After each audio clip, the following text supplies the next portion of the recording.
चरित्र दोनों तुच्छ है। इस समय के बाद सब कपड़ा जाएगा, गर्मी बढ़ते जाए, जमीन सूख जाए, अब क्या करेंगे? कहना चाहूँगा और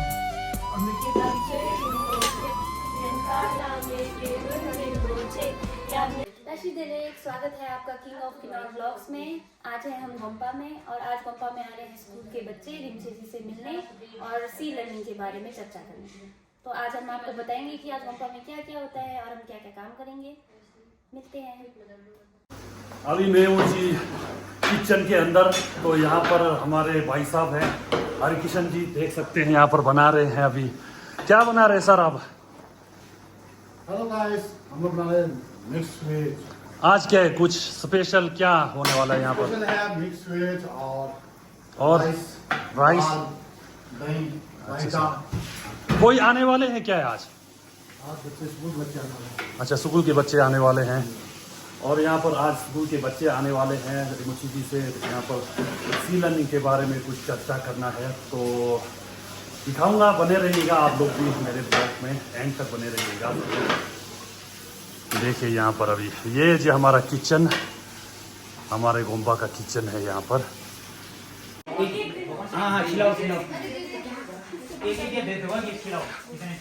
कौन से स्कूल से आए आप लोग? पाइनवुड। अच्छा, सब पाइनवुड। खिलाओ खिलाओ, मक्खन खिलाओ, मक्खन खिलाओ। हाँ, मेरे को तो नहीं चाहिए, पर खिलाओ।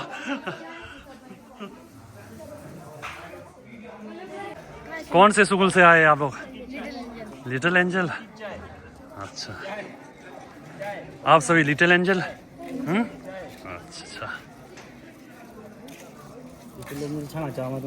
मातुम है। यहाँ पे है ना, पहला जो आपका यहाँ बाद है ना, मिस्टेक हो जाना है ना, ठीक है? मिस्टेक हो जाएगा फिर। Hello hello.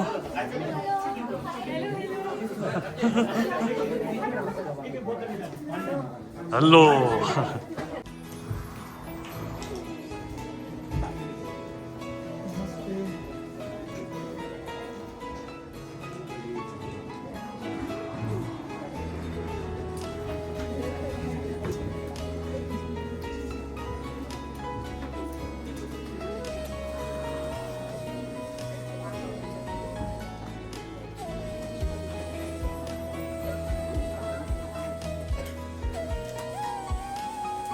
का आगाज करना चाहता हूँ। सर्वप्रथम मैं हमारी श्रद्धेय ग्याबुंटू रिम्पोछे जी और जितने भी पाठशालाओं की प्रिंसिपल से, उनके प्रतिनिधित्व के तौर पर करमचंद सर, आप दोनों से मैं विनम्र निवेदन करना चाहता हूँ कि आप लोग दीप प्रज्वलन करके मुझे कार्यक्रम का आगाज करने की अनुमति दें सर।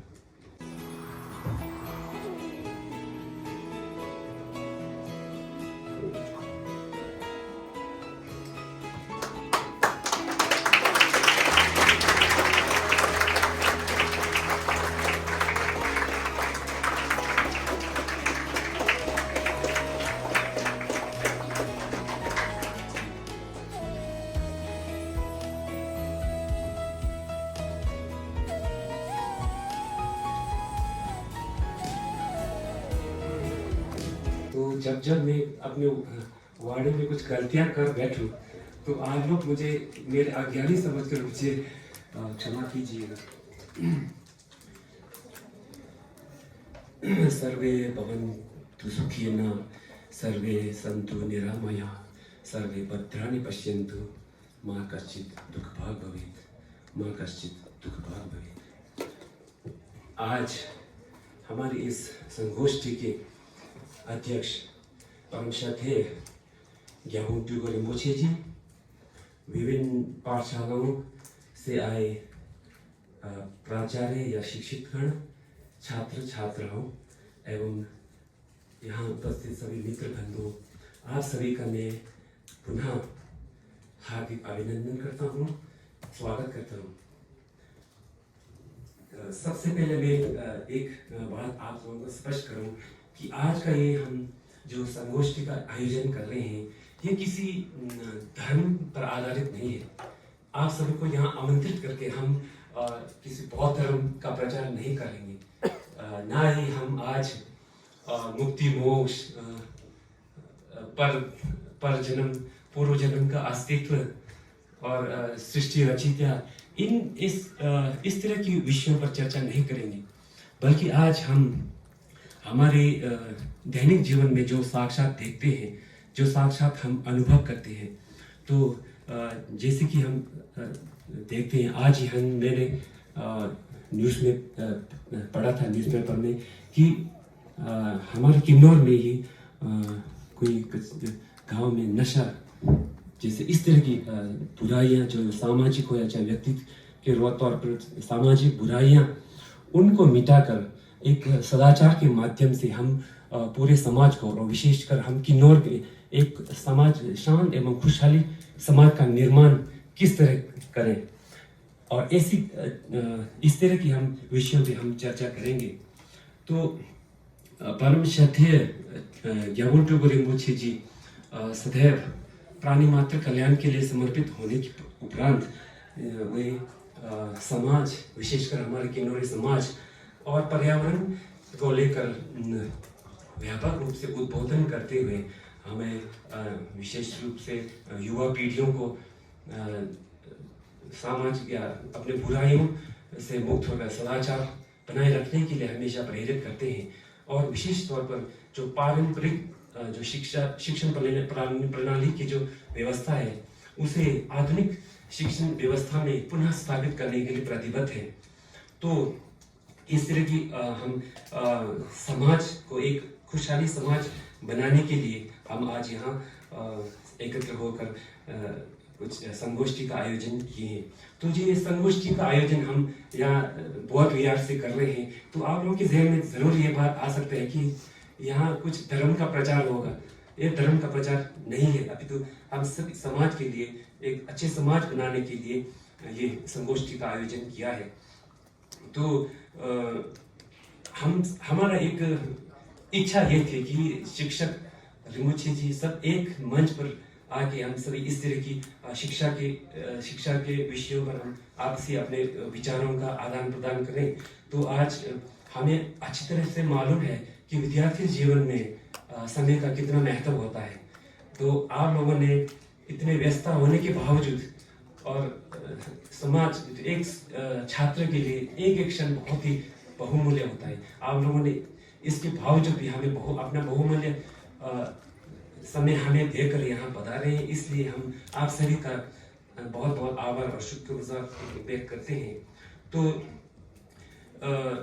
हम इसी के साथ आशा करते हैं कि आप यहाँ आके विशेषकर आज हमारे वक्ता छात्र जो हमें किन्नौर के भविष्य में कहते हैं, उनके विचारों को सुनने के लिए और रिम्पोछे जी के जो विचार और शिक्षक आप लोगों के भी विचार सुनने के लिए हम काफ़ी उत्सुक है।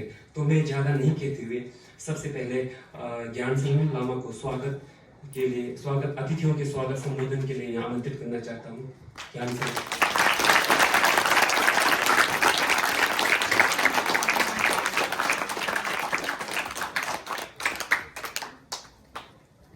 संगोष्ठी में महावीराज छोस्कोलिंग बौद्ध सेवा संघ के परम श्रद्धेय ग्याबुन टोगो रिम्पोछे जी व मुख्य अतिथि विभिन्न विद्यालयों से मुख्य अध्यापकगण, अन्य अध्यापकगण व प्रिय विद्यार्थियों, आप सभी यहाँ पर उपस्थित हुए अपना बहुमूल्य समय निकाल कर यहाँ पर पधारे हैं।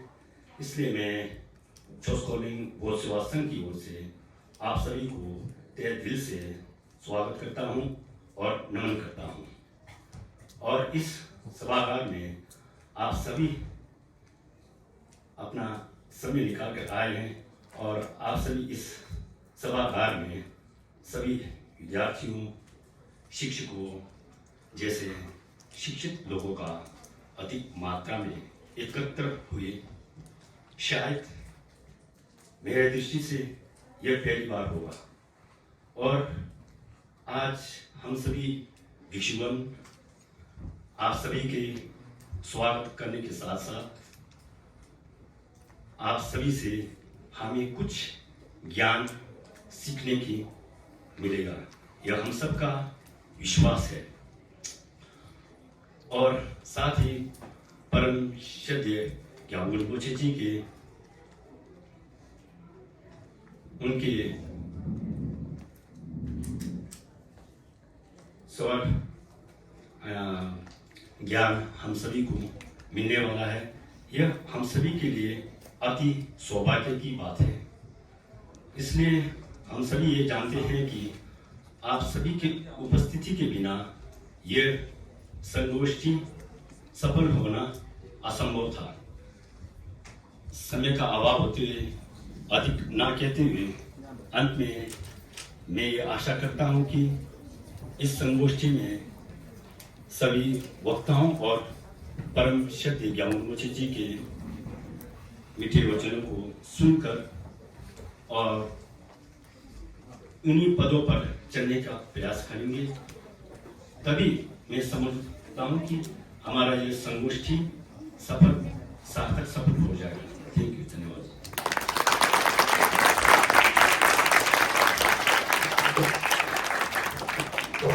Here to represent Pinewood Public School, Kinnaur Account PO. Today I stand before you to talk about a very simple yet transformative idea, and that is the power of positive thinking. Positive thinking in this world has filled with a lot of challenges and uncertainties. Our thinking decides our reality. A positive mindset doesn't mean to see a glass half or full, but it means to have a confidence to refill it. A pessimist sees difficulty in every opportunity. A pessimist sees difficulty in every opportunity, but a confident man can find a way to do it. But a confident man can find a way to do it. Positive thinking is the key to success, happiness, and personal growth. History is the big example of the people who changed the world with their power of thinking, like Thomas Edison. He failed 1,000 times before investing in light bulb, but he never gave up, and his failure converted into the steps of his success. And next, our Primer President APJ Abdul Kalam. He faced a lot of struggles in his life, but he also never gave up, and his failures helped him to achieve some great goals and inspire all of us. If you are working on something which you really care about, then you can't be pushed by anyone. You can do it by your own. You can't be pushed by anyone. You can do it by your own. Even science have proved that positive thinking is very powerful. There is a thing called placebo effect. It means that if a person is sick and he thinks that he is getting well, then his mental and physical growth is actually recovering. And if we give him a sugar pill instead of the real medicine.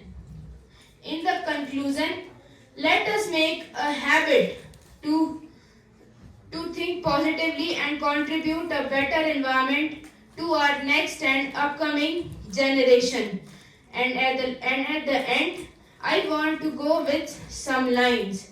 Your mind is a powerful thing. Your mind is a powerful thing if you fill it with positive thoughts, and it can change your whole life. If you fill it with positive thoughts, it can change your whole life. Thank you and have a nice day to all of you.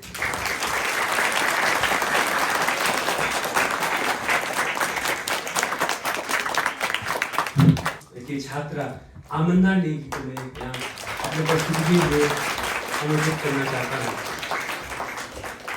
का पाठ पढ़ाऊंगी, तीर नहीं तलवार नहीं अहिंसा का पाठ पढ़ाऊंगी, लिखूंगी सत्कर्म के नगमे जग से उलझ जाऊंगी, लिखूंगी सत्कर्म के नगमे जग से उलझ जाऊंगी, सदाचार अपनाओ सबको मैं बताऊंगी, सदाचार अपनाओ सबको मैं बताऊंगी। नमस्कार परम आदरणीय श्री ग्याबम रिम्पोछे जी व उनके साथ है समस्त बौद्ध भिक्षुगण जी व श्रद्धालुगण जी। मैं अमनदा Himalayan public senior secondary school की ओर से आज आप सभी के समक्ष खड़े होकर सदाचार के उपलक्ष्य पर अपने विचार प्रस्तुत करने जा रही हूँ। सदाचार मानव जीवन के लिए सबसे सर्वश्रेष्ठ गुण माना जाता है, लेकिन हर व्यक्ति के मन में सदाचार का भाव होना कोई आम बात नहीं है। इसके लिए कठोर तपस्या, धैर्य, साधना और बलिदान की आवश्यकता होती है। सदाचार के गुणों को अपनाकर आप अपने जीवन में सफलता हासिल कर सकते हैं। सदाचार आपके जीवन को सही गति और दिशा देती है, जो व्यक्ति को बहुत आगे तक ले जाती है। सदाचार का अर्थ है सज्जन का आचरण व शुभ आचरण। हम यह भी कह सकते हैं कि सदाचार किसी भी प्रकार से हानिकारक नहीं होता है, इसलिए हर व्यक्ति के मन में सदाचार का भाव होना चाहिए। सदाचार शब्द सत्य और आचार्य संस्कृत शब्द के मेल से बना है, जिसका अर्थ है अच्छा आचरण। अपने से बड़ों की बात मानना, उनकी आदर करना और व्यवहार में मधुरता, यह सब सदाचार ही कहलाता है। एक अच्छा आचरण वाला व्यक्ति हमेशा क्रोध और ईर्ष्या ऐसी बुरी चीजों से हमेशा दूर रहता है और हमेशा जीवन में सुखी रहता है। इसलिए हमें हमेशा सदाचार को अपनाना चाहिए। अनाचार से तो सभी राज करते हैं, अनाचार से तो सभी राज करते हैं, सदाचार से करे तो क्या बात हो। अनाचार से तो सभी राज करते हैं, सदाचार से करे तो क्या बात हो। रावण तो बहुत है दुनिया में, कोई श्री राम सा हो तो क्या बात हो, कोई श्री राम सा हो तो क्या बात हो। किसी विद्वान का कथन है, यदि मनुष्य का धन नष्ट हो तो कोई कुछ नष्ट नहीं होता, यदि मनुष्य का चरित्र नष्ट हो तो सब कुछ नष्ट हो जाता है। इसलिए सदाचार के समक्ष धन व चरित्र दोनों तुच्छ है। इसलिए सदाचार ही सबसे सर्वश्रेष्ठ गुण है। सदाचार मनुष्य का सबसे अच्छा मित्र है। सफल व सार्थक जीवन के लिए सदाचार ही होना आवश्यक है। सदाचार मनुष्य के चरित्र का निर्माण करता है और वह उनके व्यक्तित्व को भी निखारता है। एक अच्छे आचरण वाला व्यक्ति हमेशा जीवन में सुखी रहता है, इसलिए हर व्यक्ति को सदाचार अपनाना चाहिए। अतः अंत में मैं अपनी वाणी को विराम देते हुए बस इतना ही कहना चाहूंगी, एक अच्छा आचरण ही ऐसा हथियार है, एक अच्छा आचरण ही ऐसा हथियार है जिसकी मदद से हम दुनिया से जाने के बाद भी हमेशा लोगों के यादों में जीवित रहते हैं। धन्यवाद। स्नेहा नेगी,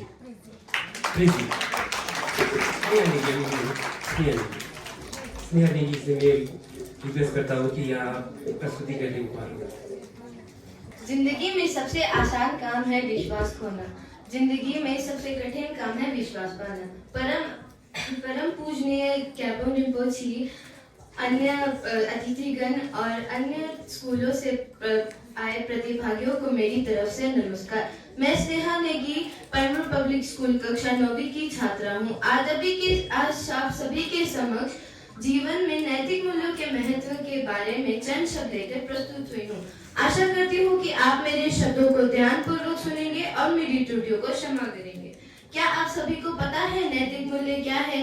नैतिक मूल्य हमारे संस्कार होते हैं। नैतिक मूल्य उन सिद्धांतों और विश्वासों के बारे में है जो हमें ये बताते हैं कि हमारे लिए क्या सही है और क्या गलत, और मनुष्य के निर्णय लेने में भी मार्गदर्शन कराते हैं। बच्चों में नैतिक मूल्य के कारण अच्छा चरित्र निर्माण और अच्छा सामाजिक व्यवहार आता है। नैतिक मूल्य हमारे जीवन का एक मुख्य अंग है। नैतिक मूल्य को प्रभावित करने वाला दूसरा मुख्य कारक शिक्षा है। शिक्षा हमारे स्कूलों और शिक्षा संस्थानों के द्वारा हमें प्राप्त होते हैं। नैतिक मूल्य हमारे संस्कृति होती है। नैतिक मूल्य हमें दूसरों को सम्मान देना, दूसरों के प्रति प्यार की भावना रखना, दूसरों की जिम्मेदारी जैसे गुण सिखाते हैं। किसी भी व्यक्ति का मूल्य उसके व्यक्तित्व को दर्शाता है, क्योंकि हमें सही और गलत, अच्छाई और बुराई के बीच अंतर समझाने और सही निर्णय लेने में मदद करते हैं। ये नैतिक मूल्य एक व्यक्ति को एक बेहतरीन इंसान बनाने में मदद करता है। किसी भी व्यक्ति कुछ मूल्य ऐसे होते हैं जो व्यक्ति अपने अंदर विकसित कर सकता है। वे हैं सम्मान, ईमानदारी, शिष्टाचार, प्रतिबद्धता, धैर्य, क्षमा, करुणा और प्यार की भावना। हमें सबके साथ प्यार भावना से रहना चाहिए। धन्यवाद। पब्लिक स्कूल के प्रेसी को आमंत्रित करना चाहूंगी।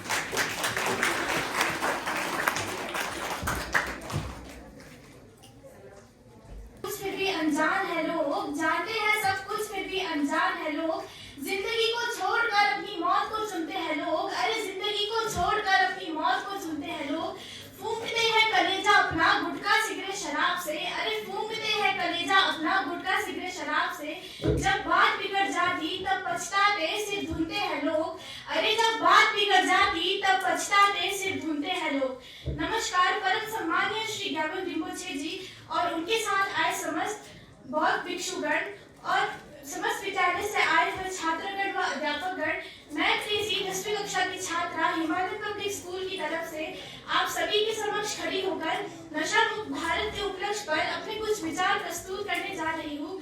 मैं आशा करती हूँ आप मेरी गलतियों को नजरअंदाज करेंगे एवं मुझे आगे की ओर प्रोत्साहित करेंगे। नशे की मार से आज पूरा भारत झुलस रहा है। युवा से लेकर बुजुर्ग, पुरुषों से लेकर महिलाओं तक, जो भी देखो नशे की मार से लिप्त है। अगर इनसे पूछा जाए कि आप नशा क्यों करते हैं, जो सामान्यतः जवाब मिलता है कि हम बहुत दुखी हैं और नशा करने से हमें शांति मिलती है। लेकिन जरा सोचिए, क्या नशा करने से सभी दुखों को भुलाया जा सकता है? तो आज विश्व में कोई दुखी नहीं होता। किसी भी राष्ट्र की जनता ही वहाँ की सबसे बड़ी धन और ताकत होती है। यदि वही जनता ही अंधकार की ओर बढ़ जाए तो देश की उन्नति होना तो असंभव है। आज देश की युवा वर्ग मादक पदार्थों का सेवन करना अपनी प्रतिष्ठा समझते हैं, जिनका असर उनके परिवार, भविष्य, समाज और यहाँ तक कि राष्ट्र पर भी पड़ता है। इन ऐसी स्थितियों को देखकर मेरे हृदय में कुछ चंद शब्द उभरते हैं। थोड़ी सी पी शराब थोड़ी उछाल दी। अरे थोड़ी सी पी शराब थोड़ी उछाल दी। कुछ इस तरह से हमने अपनी जवानी निकाल दी। कुछ इस तरह से हमने अपनी जवानी निकाल दी। मानव जीवन बहुत ही अमूल्य होता है। यदि इसे धुएं की तरह उड़ा दिया जाए तो भारत का मानचित्र शायद बहुत ही भयानक होगा। मदिरापान सब बुराइयों की जड़ होती है। मैंने सुना है कि मदिरापान, हमारे शास्त्रों में भी मदिरापान को पाप की संज्ञा दी जाती है। मादक पदार्थों का सेवन से गंभीर सामाजिक, मनोवैज्ञानिक और शारीरिक समस्याएं होती है। इससे निपटने के लिए सामाजिक न्याय और अधिकारिता मंत्रालय ने 15 अगस्त 2020 को नशा मुक्त भारत अभियान यानी NMBA जारी किया। नशा एक अभिशाप है। कितनी दुर्भाग्य की बात है कि लोग सामाजिक न्याय को ग्रहण तो कर रहे हैं, किंतु अपना अनमोल जीवन समय के साथ मृत्यु का शिकार बन रहे हैं। अतः अंत में हम कह सकते हैं कि यदि हमें नशे को दूर भगाना है तो हम सभी को जागरूक होकर इस नशे की मार को दूर भगाना होगा, ताकि हम इसकी बुराई को जड़ से मिटा सके। नशा हर समस्या का समाधान नहीं बल्कि हर समस्या की जड़ हो सकती है। अगर हम मिलकर यह संकल्प लें कि हम अपने आसपास किसी भी प्रकार का नशा नहीं होने देंगे, तभी नशा मुक्त भारत अभियान सफल हो पाएगा। अतः अंत में मैं ज्यादा समय लेते नहीं हुए यही कहना चाहूंगी कि देखो भारत कैसे नशे में डूबा, इसकी लत में फंस रहे हैं युवा। देखो भारत कैसे नशे में डूबा, इसकी लत में फंस रहे हैं युवा। रोकनी होगी मिलकर यह बर्बादी, खुद भी जागे औरों को भी जगाए। अरे रोकनी होगी मिलकर यह बर्बादी, खुद भी जागे औरों को भी जगाए। नशा मुक्त भारत यह बनाए, नशा मुक्त भारत यह बनाए। धन्यवाद।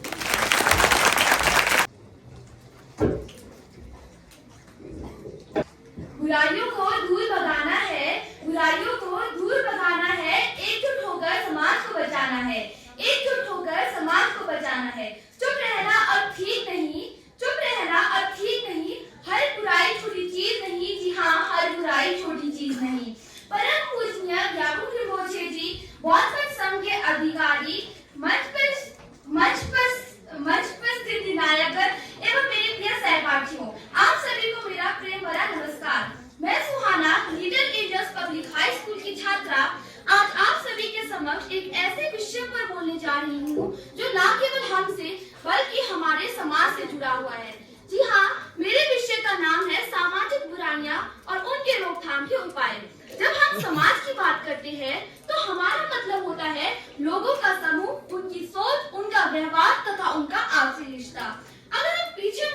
देखें तो हमें कई ऐसी समस्याएं दिखेंगी जो सदियों से हमारे समाज का हिस्सा रही है। जाति और धर्म के नाम पर भेदभाव, दहेज प्रथा, बाल विवाह, बाल मजदूरी और भ्रष्टाचार, ये सारी समस्याएं भूतकाल से चली आ रही समस्याएं हैं। आज भी कई जगह लड़कियों को पढ़ने नहीं दिया जाता। आज भी जात पात और धर्म के नाम पर लोगों के बीच दीवारें खड़ी की जाती है। आज भी बाल विवाह कराए जाते हैं और आज भी ना जाने कितनी लड़कियां दहेज प्रथा के चलते अपनी जान गंवा देती है। अब प्रश्न यह उठता है कि क्या भूतकाल से चली आ रही समस्याएं हमारे समाज को प्रभावित करती है? तो इसका उत्तर है नहीं। आज के समय में आधुनिक चुनौतियां भी उतनी ही गंभीर है, जैसे बेरोजगारी और आर्थिक अस्थिरता, डिजिटल अपराध और साइबर धोखाधड़ी, पर्यावरण प्रदूषण और जलवायु परिवर्तन और सोशल मीडिया का गलत प्रभाव। यदि हम वर्तमान में देखें तो शिक्षा बढ़ी है, लेकिन रोजगार की गारंटी नहीं। पहले अपराध सड़कों पर होते थे, अब इंटरनेट पर हो रहे हैं। सोशल मीडिया के जरिए गलत अफवाहें फैलाई जा रही है। आज हर व्यक्ति के हाथ में मोबाइल है, हर दूसरा व्यक्ति इंस्टाग्राम और फेसबुक पर घंटों बर्बाद कर रहा है। अब बात करते हैं एक ऐसी समस्या की जो ना तो आधुनिक है और ना ही पुरानी, परंतु ये वर्षों से ही हमारे समाज को खोखला करते आ रही है और आज के समय में तो यह और भी खतरनाक हो चुकी है। जी हाँ, मैं बात कर रही हूँ नशाखोरी की। पहले नशा कुछ खास वर्गों में ही देखा जाता था, लेकिन आज के समय में तो यह हर उम्र, हर वर्ग, हर गली मोहल्ले में देखने को मिल रहा है। इसके वजह से युवा अपनी पढ़ाई छोड़ रही है, परिवार टूट रहे हैं, अपराध बढ़ रहे हैं और सबसे बड़ी बात, हमारी आने वाली पीढ़ी को भी यह प्रभावित कर रही है। यहाँ तक कि हमारे अपने किन्नौर में भी यह समस्या धीरे धीरे पैर पसार चुकी है। हाल ही में प्रशासन को एहसास हुआ है कि गांव-गांव में चिट्ठा नाम के खतरनाक नशा युवाओं को बर्बाद कर रहा है। साल 2025 के मार्च में डॉक्टर अमित शर्मा ने जिला स्तरीय बैठक में ड्रग फ्री इंडिया कैंपेन को मजबूत किया है। अब बात करते हैं भ्रष्टाचार की, जो नशाखोरी की ही तरह हमारे समाज को अंदर से खोखला करते आ रही है। भ्रष्टाचार से सरकारी दफ्तरों में पैसे लेने देने तक सीमित नहीं है, या स्कूलों, अस्पतालों, राजनीति हर जगह फैला हुआ है। इसके कारण से युवा अपनी पढ़ाई भी छोड़ रही है। कई जगह तो सरकारी नौकरियों में रिश्वत दी जाती है। सरकारी योजनाओं का लाभ तो गरीबों तक पहुंचते ही नहीं और कई लोग तो पैसे के दम पर भी कानून से बच निकलते हैं। यदि हम लोग गहराई से देखें तो पाएंगे कि पुरानी और नई समस्याएं काफी हद तक आपस में जुड़ी हुई है। पहले अशिक्षा एक बड़ी समस्या थी, लेकिन आज के समय में गलत जानकारी देना, जिसे अंग्रेजी में फेक न्यूज कहते हैं, एक बड़ी समस्या है। पहले लड़कियों को पढ़ने नहीं दिया जाता था, लेकिन आज पढ़ी लिखी लड़कियों को समान अवसर नहीं मिलते। पहले जाति और धर्म के नाम पर भेदभाव था, लेकिन आज वही सोशल मीडिया और डिजिटल प्लेटफॉर्म पर हेट स्पीच और ट्रोल्स के रूप में भेदभाव जारी है। अब सबसे बड़ा प्रश्न यह उठता है कि इन समस्याओं का समाधान क्या है। एक प्रसिद्ध व्यक्ति ने कहा था, यदि आप दूसरों में बदलाव देखना चाहते हैं तो वह बदलाव आप स्वयं में लाएं। जी हाँ, यदि हमको दूसरों को बदलना है तो हमें स्वयं को बदलना जरूरी है। जब हम बदलेंगे तो समाज बदलेगा, जब हम बदलेंगे तो समाज बदलेगा और जब समाज बदलेगा तो हमारा भविष्य खुद ब खुद उज्जवल हो जाएगा। सर्वप्रथम हमें शिक्षा को केवल डिग्री तक सीमित न रखकर उसे नैतिकता और जागरूकता का माध्यम बनाना चाहिए। शिक्षा अगर सभी लोगों को मिलेगी तो हर बच्चे को जब सिखाया जाएगा कि क्या सही है और क्या गलत, तो वे बड़े होकर जिम्मेदार नागरिक बनेंगे। परिवार की भूमिका भी बहुत अहम है। इसके साथ साथ जागरूकता अभियान फैलाना जरूरी है। जब हर युवा अपने स्तर पर ईमानदारी, सहनशीलता और न्यायशीलता की भावना को अपनाएगा, तभी यह समाज इन बुराइयों से मुक्त हो पाएगा। अतः अंत में मैं आप सभी से यही कहना चाहूंगी कि बुराइयों की लौ जब खुद से जलेगी, बदलाव की लौ जब खुद से जलेगी, तभी अंधेरों की रात मिलेगी। जी हाँ, तभी अंधेरों की रात मिलेगी। धन्यवाद। जय हिंद, जय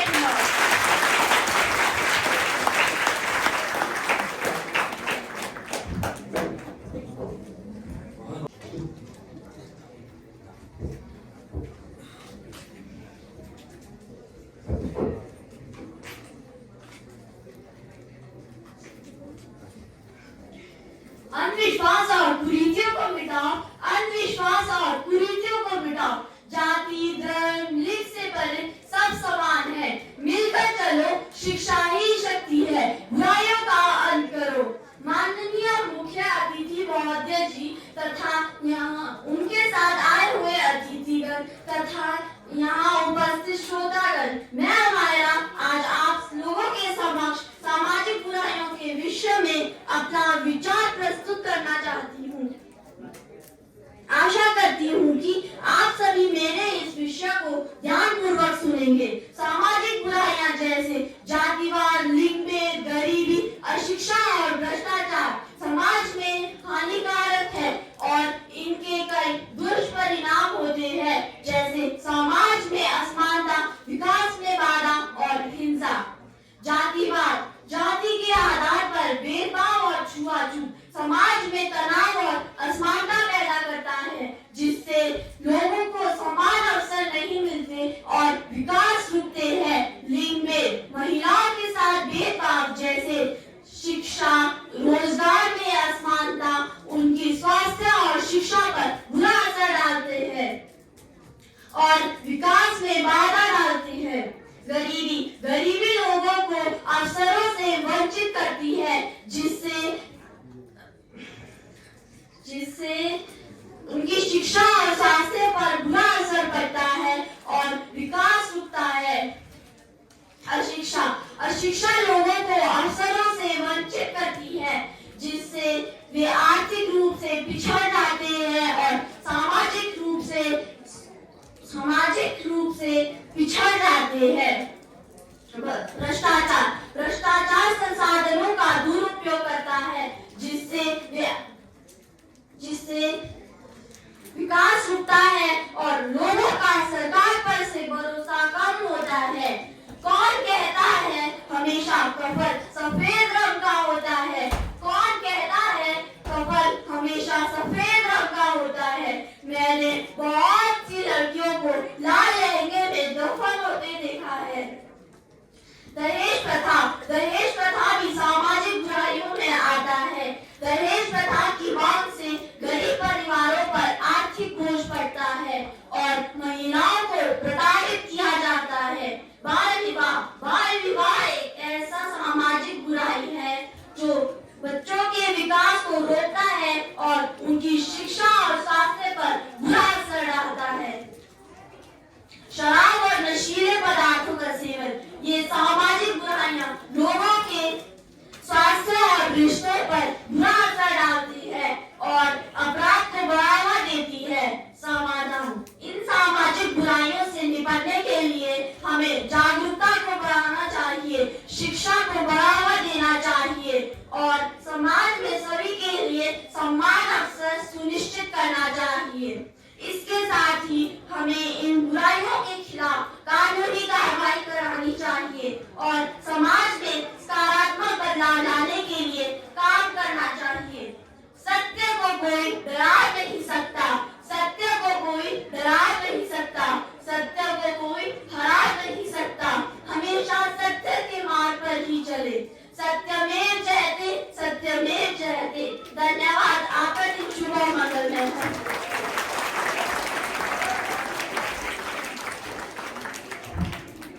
बहुत धन्यवाद अम्यारा नेगी। आपने पूरे सामाजिक बुराइयों पर जैसे कि भेदभाव और भ्रष्टाचार, ये सभी पर प्रकाश डालते हुए इतने अच्छे यहाँ वार्तालाप करके हम सभी को बहुत प्रभावित किए हैं और निश्चित रूप से आपका ये संदेश बहुत दूर दूर तक जाकर लोगों को अच्छे प्रभाव पड़ने के लिए हम पूरा उम्मीद करते हैं। तो इसके बाद मैं पुरान पब्लिक स्कूल के लोसर खानों को आमंत्रित करना चाहता हूँ। अध्यापिकागण व छात्र एवं छात्राएं, मैं लोसर खानों उड़ान इंटरनेशनल पब्लिक स्कूल रिकॉर्डियो की 9वीं कक्षा की छात्रा हूँ और आज मैं आप सभी के समक्ष एक विषय पर अपने विचार प्रकट करना चाहती हूँ और वो विषय है सदाचार। सदाचार दो शब्दों के मेल से बना एक शब्द है। सुनिए में ये शब्द छोटा है, परंतु सदाचार सत और आचार्य शब्द से मिलकर बना एक शब्द है जिसका अर्थ है अच्छा और आचरण। सदाचार न केवल अच्छे आचरण मात्र तक सीमित है, अपितु इसका अर्थ बहुत ही बड़ा है। सदाचार का अर्थ है जीवन को सही मार्ग दिखाना। सदाचार ही हमें जीवन जीने की कला सिखाता है। सदाचार ही हमारे जीवन को एक सही गति और स्थिति प्राप्त करवाता है। जो व्यक्ति सदाचारी होता है वो अपने जीवन में कभी भी निराश नहीं होता। इसका अर्थ ये है कि अगर आप अपने जीवन में सदाचार अपनाएंगे तो आपको किसी भी प्रकार की हानि नहीं होगी। कहा जाता है कि आपका व्यवहार ही आपको अपने संकटों से निकाल सकता है। इस प्रकार कहा जा सकता है कि सदाचार किसी भी प्रकार से हानिकारक नहीं होता। एक सदाचारी व्यक्ति में बहुत गुण होते हैं, जैसे कि वो अपने हित से ज्यादा समाज के हित व जन कल्याण में विश्वास रखता है। वो अपना समय दूसरों की बुराई करने से ज्यादा लोगों के लिए काम करने में व्यतीत करता है। ऐसे व्यक्ति को हमें आदर देना चाहिए। दुख की बात यह है कि हमारे देश में ऐसे व्यक्तियों की संख्या बहुत कम है, परंतु इनकी संख्या को बढ़ाया जा सकता है केवल एक ही प्रकार से, वो है सदाचार को हमारे जीवन में भी अपनाना, ताकि हम भी किसी के लिए प्रेरणा का पात्र बने और अपने जीवन में कार्य करते रहे। हम भी किसी के लिए प्रेरणा बन सकते हैं और उन्हें प्रोत्साहित कर सकते हैं कि वो भी अपने जीवन में आगे बढ़े और कुछ बड़ा काम करे। वैसे तो हमारा भारत देश आजादी के बाद काफी विकसित हो चुका है, परंतु ये अंदर से खोखला है, क्योंकि जिस युवा पीढ़ी को भारत की नींव कहा जाता है वो आजकल नशे के पीछे धुत है। सभी लोग रास्तों पर चाहे किसी भी उम्र के क्यों ना हो, नशे में धुत होकर पड़े रहते हैं। ना वो अपने माता पिता की बात सुनते हैं, ना गुरुजनों की, ना नशा त्यागने के लिए तैयार है। ऐसे देश भला क्या ही विकसित हो सकता है, परंतु इसको हराने का सिर्फ एक ही तरीका है और वो है सदाचार। वैसे तो सदाचारी व्यक्ति में बहुत गुण होते हैं और उन गुणों को हमें अपने अंदर भी अपनाना चाहिए, जैसे कि किसी के लिए मन में द्वेष भावना न रखना, सबके लिए प्रेम व निस्वार्थ का भाव रखना। तथागत सम्यक संबुद्ध ने भी कहा है कि सत्य, अहिंसा, असत्य, अपरिग्रह अथवा आवश्यकता से ज्यादा अपने पास संपत्ति रखना व दशा मुक्ति जैसे अन्य प्रथाओं पर अपना जोर दिया है। तथागत सम्यक संबुद्ध ने ये भी कहा है कि हमें सदाचार को अपने जीवन में अपनाना चाहिए। उन्होंने इतने वर्ष तपस्या की है और उन्होंने अपना पूरा जीवन सदाचार में ही व्यतीत किया है। अगर आपका कोई गुरु, मित्र, माता पिता सदाचारी है तो उनकी बातें हमें हमेशा माननी चाहिए, क्योंकि वो किसी देवदूत की तरह हमारा साथ देते हैं और हमें जीवन के मार्ग से भटकने नहीं देते हैं। वैसे तो हमें सदाचार अपने अंदर बढ़ाने के लिए ये कोई छोटी बात नहीं होती कि सदाचार हम अपने जीवन में अपना सके। सदाचार को अपने जीवन में लाना बहुत बड़ी बात होती है। ये एक प्रकार से एक बहुत ही कठिन कार्य है। ये जल्द से जल्द नहीं होगा, परंतु एक दिन तो आप इसे अपने काबू में कर ही लेंगे। एक सदाचारी व्यक्ति कभी भी किसी से भी द्वेष नहीं रख सकता। अंत में मैं अपनी वाणी को विराम देते हुए बस ये कहना चाहूंगी कि सर्वदा व्यवहारे स्यात् सत्य औदार्य सत्यथा यथा मनसा कर्मणा वाचा सेवेत सततम सदा। अर्थात व्यवहार में हमेशा सत्यता और औदार्य रहे व मन, कर्म और वचन से सदा सेवा रहे। धन्यवाद। यही सदाचार है। आप सभी का दिन मंगलमय हो।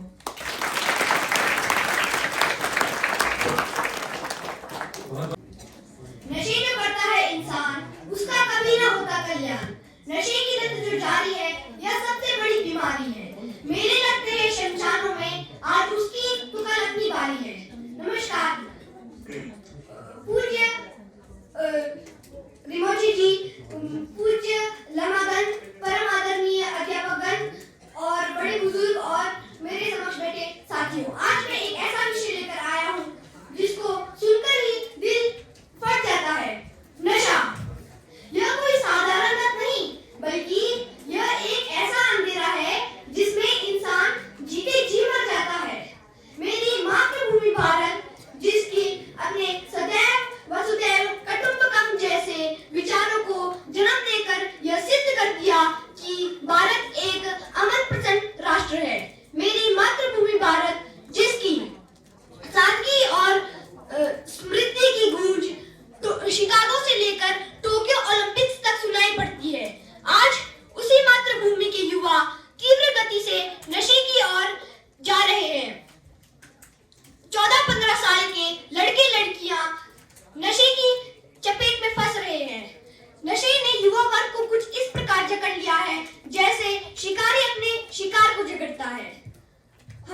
करना चाहता हूँ, तो इसलिए मैं ज़्यादा समय नहीं लूँगा।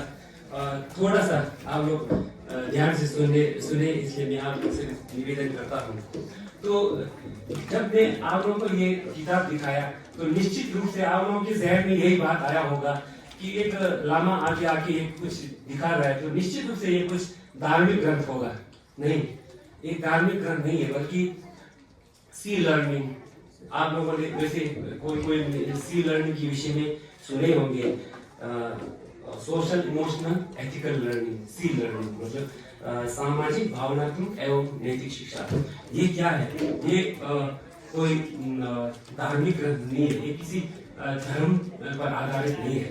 तो इसके बैकग्राउंड में थोड़ा आपको मैं बैकग्राउंड के बारे में, ये क्यों किस लिए बनाए। वैसे हम सभी जानते हैं कि आप लोग पाठशाला में बहुत अच्छे पठन पाठन का बहुत ही अच्छे विधि है, उसके बावजूद भी ये हमारा हम सभी को लगता है कि नया विषय है। ये नया विषय भी नहीं है, जो इसमें हम जो अपने दैनिक जीवन में हर रोज जो देखते हैं, जो अनुभव करते हैं, और हम अपने सदाचार को किस तरह से हम इम्प्रूव कर सकते हैं, इसके विषय में है। तो ये बनाने, इस करिकुलम को बनाने का जो बैकग्राउंड इस प्रकार है, जैसे कि हम देख सकते हैं कि आधुनिक जीवन, जब आजकल हमारे भारी भौतिक विकास इतने तीव्र से हो गए हैं कि समाज मतलब विज्ञान और कई वैज्ञानिकों ने इतने अच्छे संसाधन बनाए हुए हैं, उन्होंने इतने अच्छे संसाधन का निर्माण करके हमारे जीवन को इतने सरल एवं सहज बनाए हैं कि हम जिसके हम कल्पना तक नहीं कर सकते। और ये हम सभी मानव जाति के लिए बहुत ही अच्छा विषय है, ये हम सबके लिए बहुत खुशी की बात है। इस तरह के विकास होना भी चाहिए। और तो अब हम ये देखना बहुत ही जरूरी है कि क्या ये भौतिक विकास हमारे शारीरिक और मानसिक सुख दे सकती है? बेशक नहीं। हम इंग्लिश में उसे प्लेजर कह सकते हैं, लेकिन अल्टीमेट हैप्पीनेस नहीं। हम अमेरिका, इंग्लैंड, जापान, कई ऐसे देश हैं जो बहुत विकास हो गया है, परंतु वहाँ के लोग अशांत है, डिप्रेशन जैसे कई मानसिक रोग से ग्रस्त है। जो मुझे एक बात आज याद आता है कि एक बार परम पावन दलाई लामा जी कह रहे थे कि वे अमेरिका में उनके परिचित किसी के घर में ठहरे थे जो बहुत रईस था, धन दौलत की उसकी कोई कमी नहीं था, फिर उनके घर में नींद की गोलियां रखा हुआ था। तो परम पावन दलाई लामा जी ने पूछने पर वो कहते हैं कि मुझे धन दौलत की कोई कमी नहीं है, मुझे पूरे ऐशो आराम की जिंदगी में जी रहा हूँ, उसके बावजूद भी मुझे मेरा मन अशांत है, मुझे नींद नहीं आती है। तो कहने का तात्पर्य यह है कि बाहरी जितने भी विकास हो, हमें जो मानसिक खुशी जो देता है वो बाहरी इससे नहीं आता है। तो ये हमें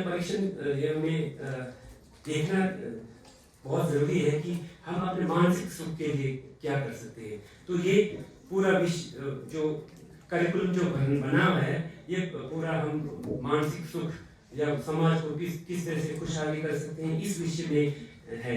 अगर जिस तरह से भौतिक विकास हो रहा है उसी तरह से हम मानव का मानसिक विकास होता, तो आज कल हमारे किसी धर्म को लेकर, किसी राजनीति को लेकर आपसी मतभेद जा रहे हैं। इसका जीता जागता जो उदाहरण जो अभी यूक्रेन और रूस के जो युद्ध अभी तक थमा नहीं है।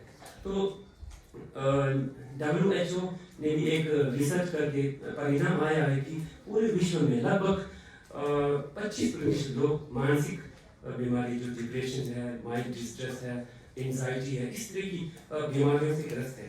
तो हम अपने मानसिक सुख पूरा समाज के लिए हम जो खुशहाली ला सकते हैं, इसके लिए हम क्या कर सकते हैं?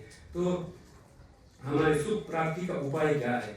परम पावन दलाई लामा जी कई दशकों पूर्व से ये आह्वान करते आए हैं कि हमें 21वीं सदी जो है वो परिवर्तन लाना चाहिए। पर ये परिवर्तन कोई आर्थिक परिवर्तन, राजनीतिक परिवर्तन नहीं, अभी तो हमारी ये परिवर्तन हमारे सदाचार को विकास करने के लिए जो अध्यापन करके ये मुमकिन भी है।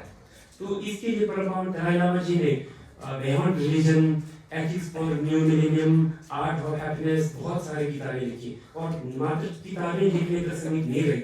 उन्होंने विश्व के विख्यात वैज्ञानिकों, न्यूरोलॉजिस्ट, साइकोलॉजिस्ट, कई शोधकर्ताओं, शिक्षकों के साथ चर्चा करके एक इस तरह के कोई करिकुलम, इस तरह के कोई पाठ्यक्रम की व्यवस्था किया जाए जो हम सभी के लिए मानसिक सुख ला सकती।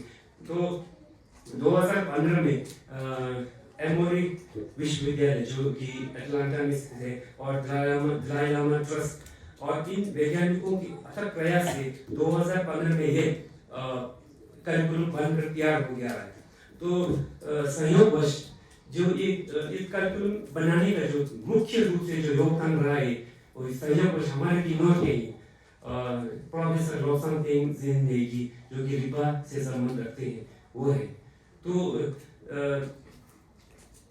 इसलिए ये करिकुलम जो है तो इसके परिचय में ये बताना चाहता हूँ कि वर्तमान में पूरे विश्व में लगभग 40 से अधिक देशों में 1 लाख से अधिक शिक्षण संस्थानों में इसका अध्ययन अध्यापन हो रहा है और ये 25 से अधिक भाषाओं में अनुवाद भी हो चुका है। और भारत में भी 2017 को लॉन्च होने के बाद कई राज्यों में इसका अध्ययन अध्यापन हो रहा है और हिमाचल के शिक्षा मंत्री श्री रोहित ठाकुर जी भी इसका सराहना करने, इस प्रशंसा करते हुए इन्होंने हमारे हिमाचल के सभी शिक्षण संस्थानों में इसका जितना जल्द हो सके इसका अध्यापन कराने का उन्होंने मांग रखी है। तो इसके लिए प्रोफेसर रोशन तेंग जिंदगी और हिमाचल के शिक्षा मंत्री का एक बैठ हुआ था तो उन्होंने इस तरह की इच्छा जताई है। तो ये पूरी तरह से ये कोई धर्म का आधार नहीं है। मैं इससे पहले कह चुका हूँ ये हमारे कोई धर्म से नहीं। हाँ, इसमें जो किसी धर्म में कहे हुए सूत्रों का व्याख्यान अवश्य हो सकता है।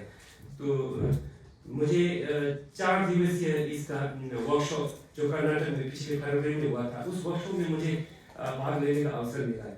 जो मैं दावा के साथ कह सकता हूँ कि अगर एक बार हम सभी शिक्षण संस्थानों में इसका अध्यापन अगर शुरू हो जाए तो सिर्फ ये मात्र छात्रों को पढ़ने का नहीं है, अभी तो शिक्षक हैं और हम जो निरंतर जो स्कूल में नहीं जाते उनके लिए भी बहुत है।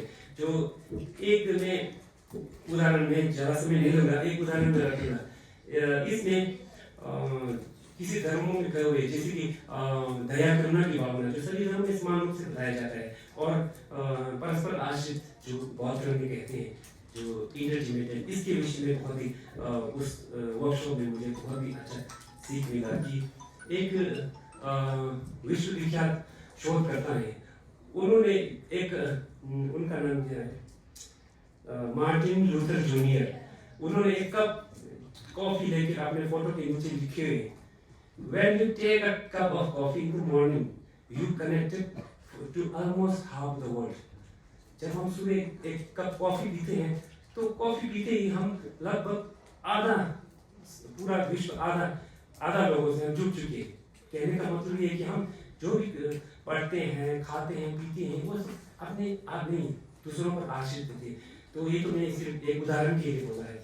तो इस तरह की जो हम छात्रों को जो पढ़ाने की विधि होता है ये बहुत ही एक्टिविटीज बहुत है, वो छात्रों को एक खेल के माध्यम से बहुत ही मुझे वहाँ जाके बहुत ही अच्छा अनुभव हुआ।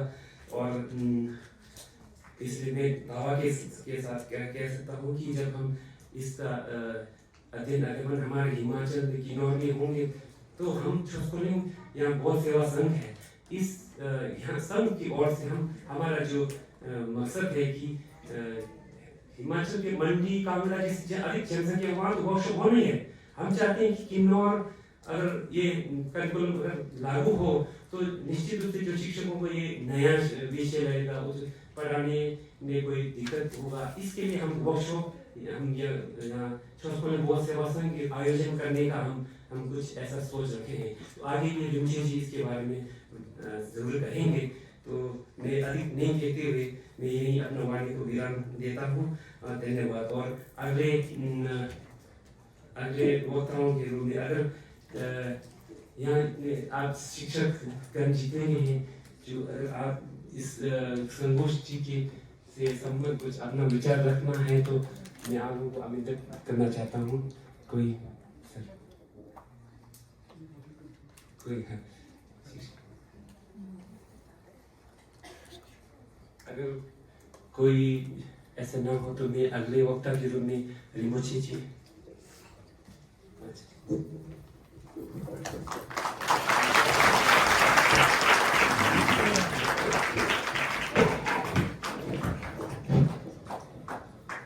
परम श्रद्धेय ग्यावुन कुरिमुचे जी, सभा में उपस्थित विशु सुदनमुचे जी, गेशेला और संघटक गेशेला, कौशल गेशेला, अन्य गेशेगन और विभिन्न विद्यालयों से आए शिक्षक शिक्षिकाएं और प्यारे विद्यार्थी।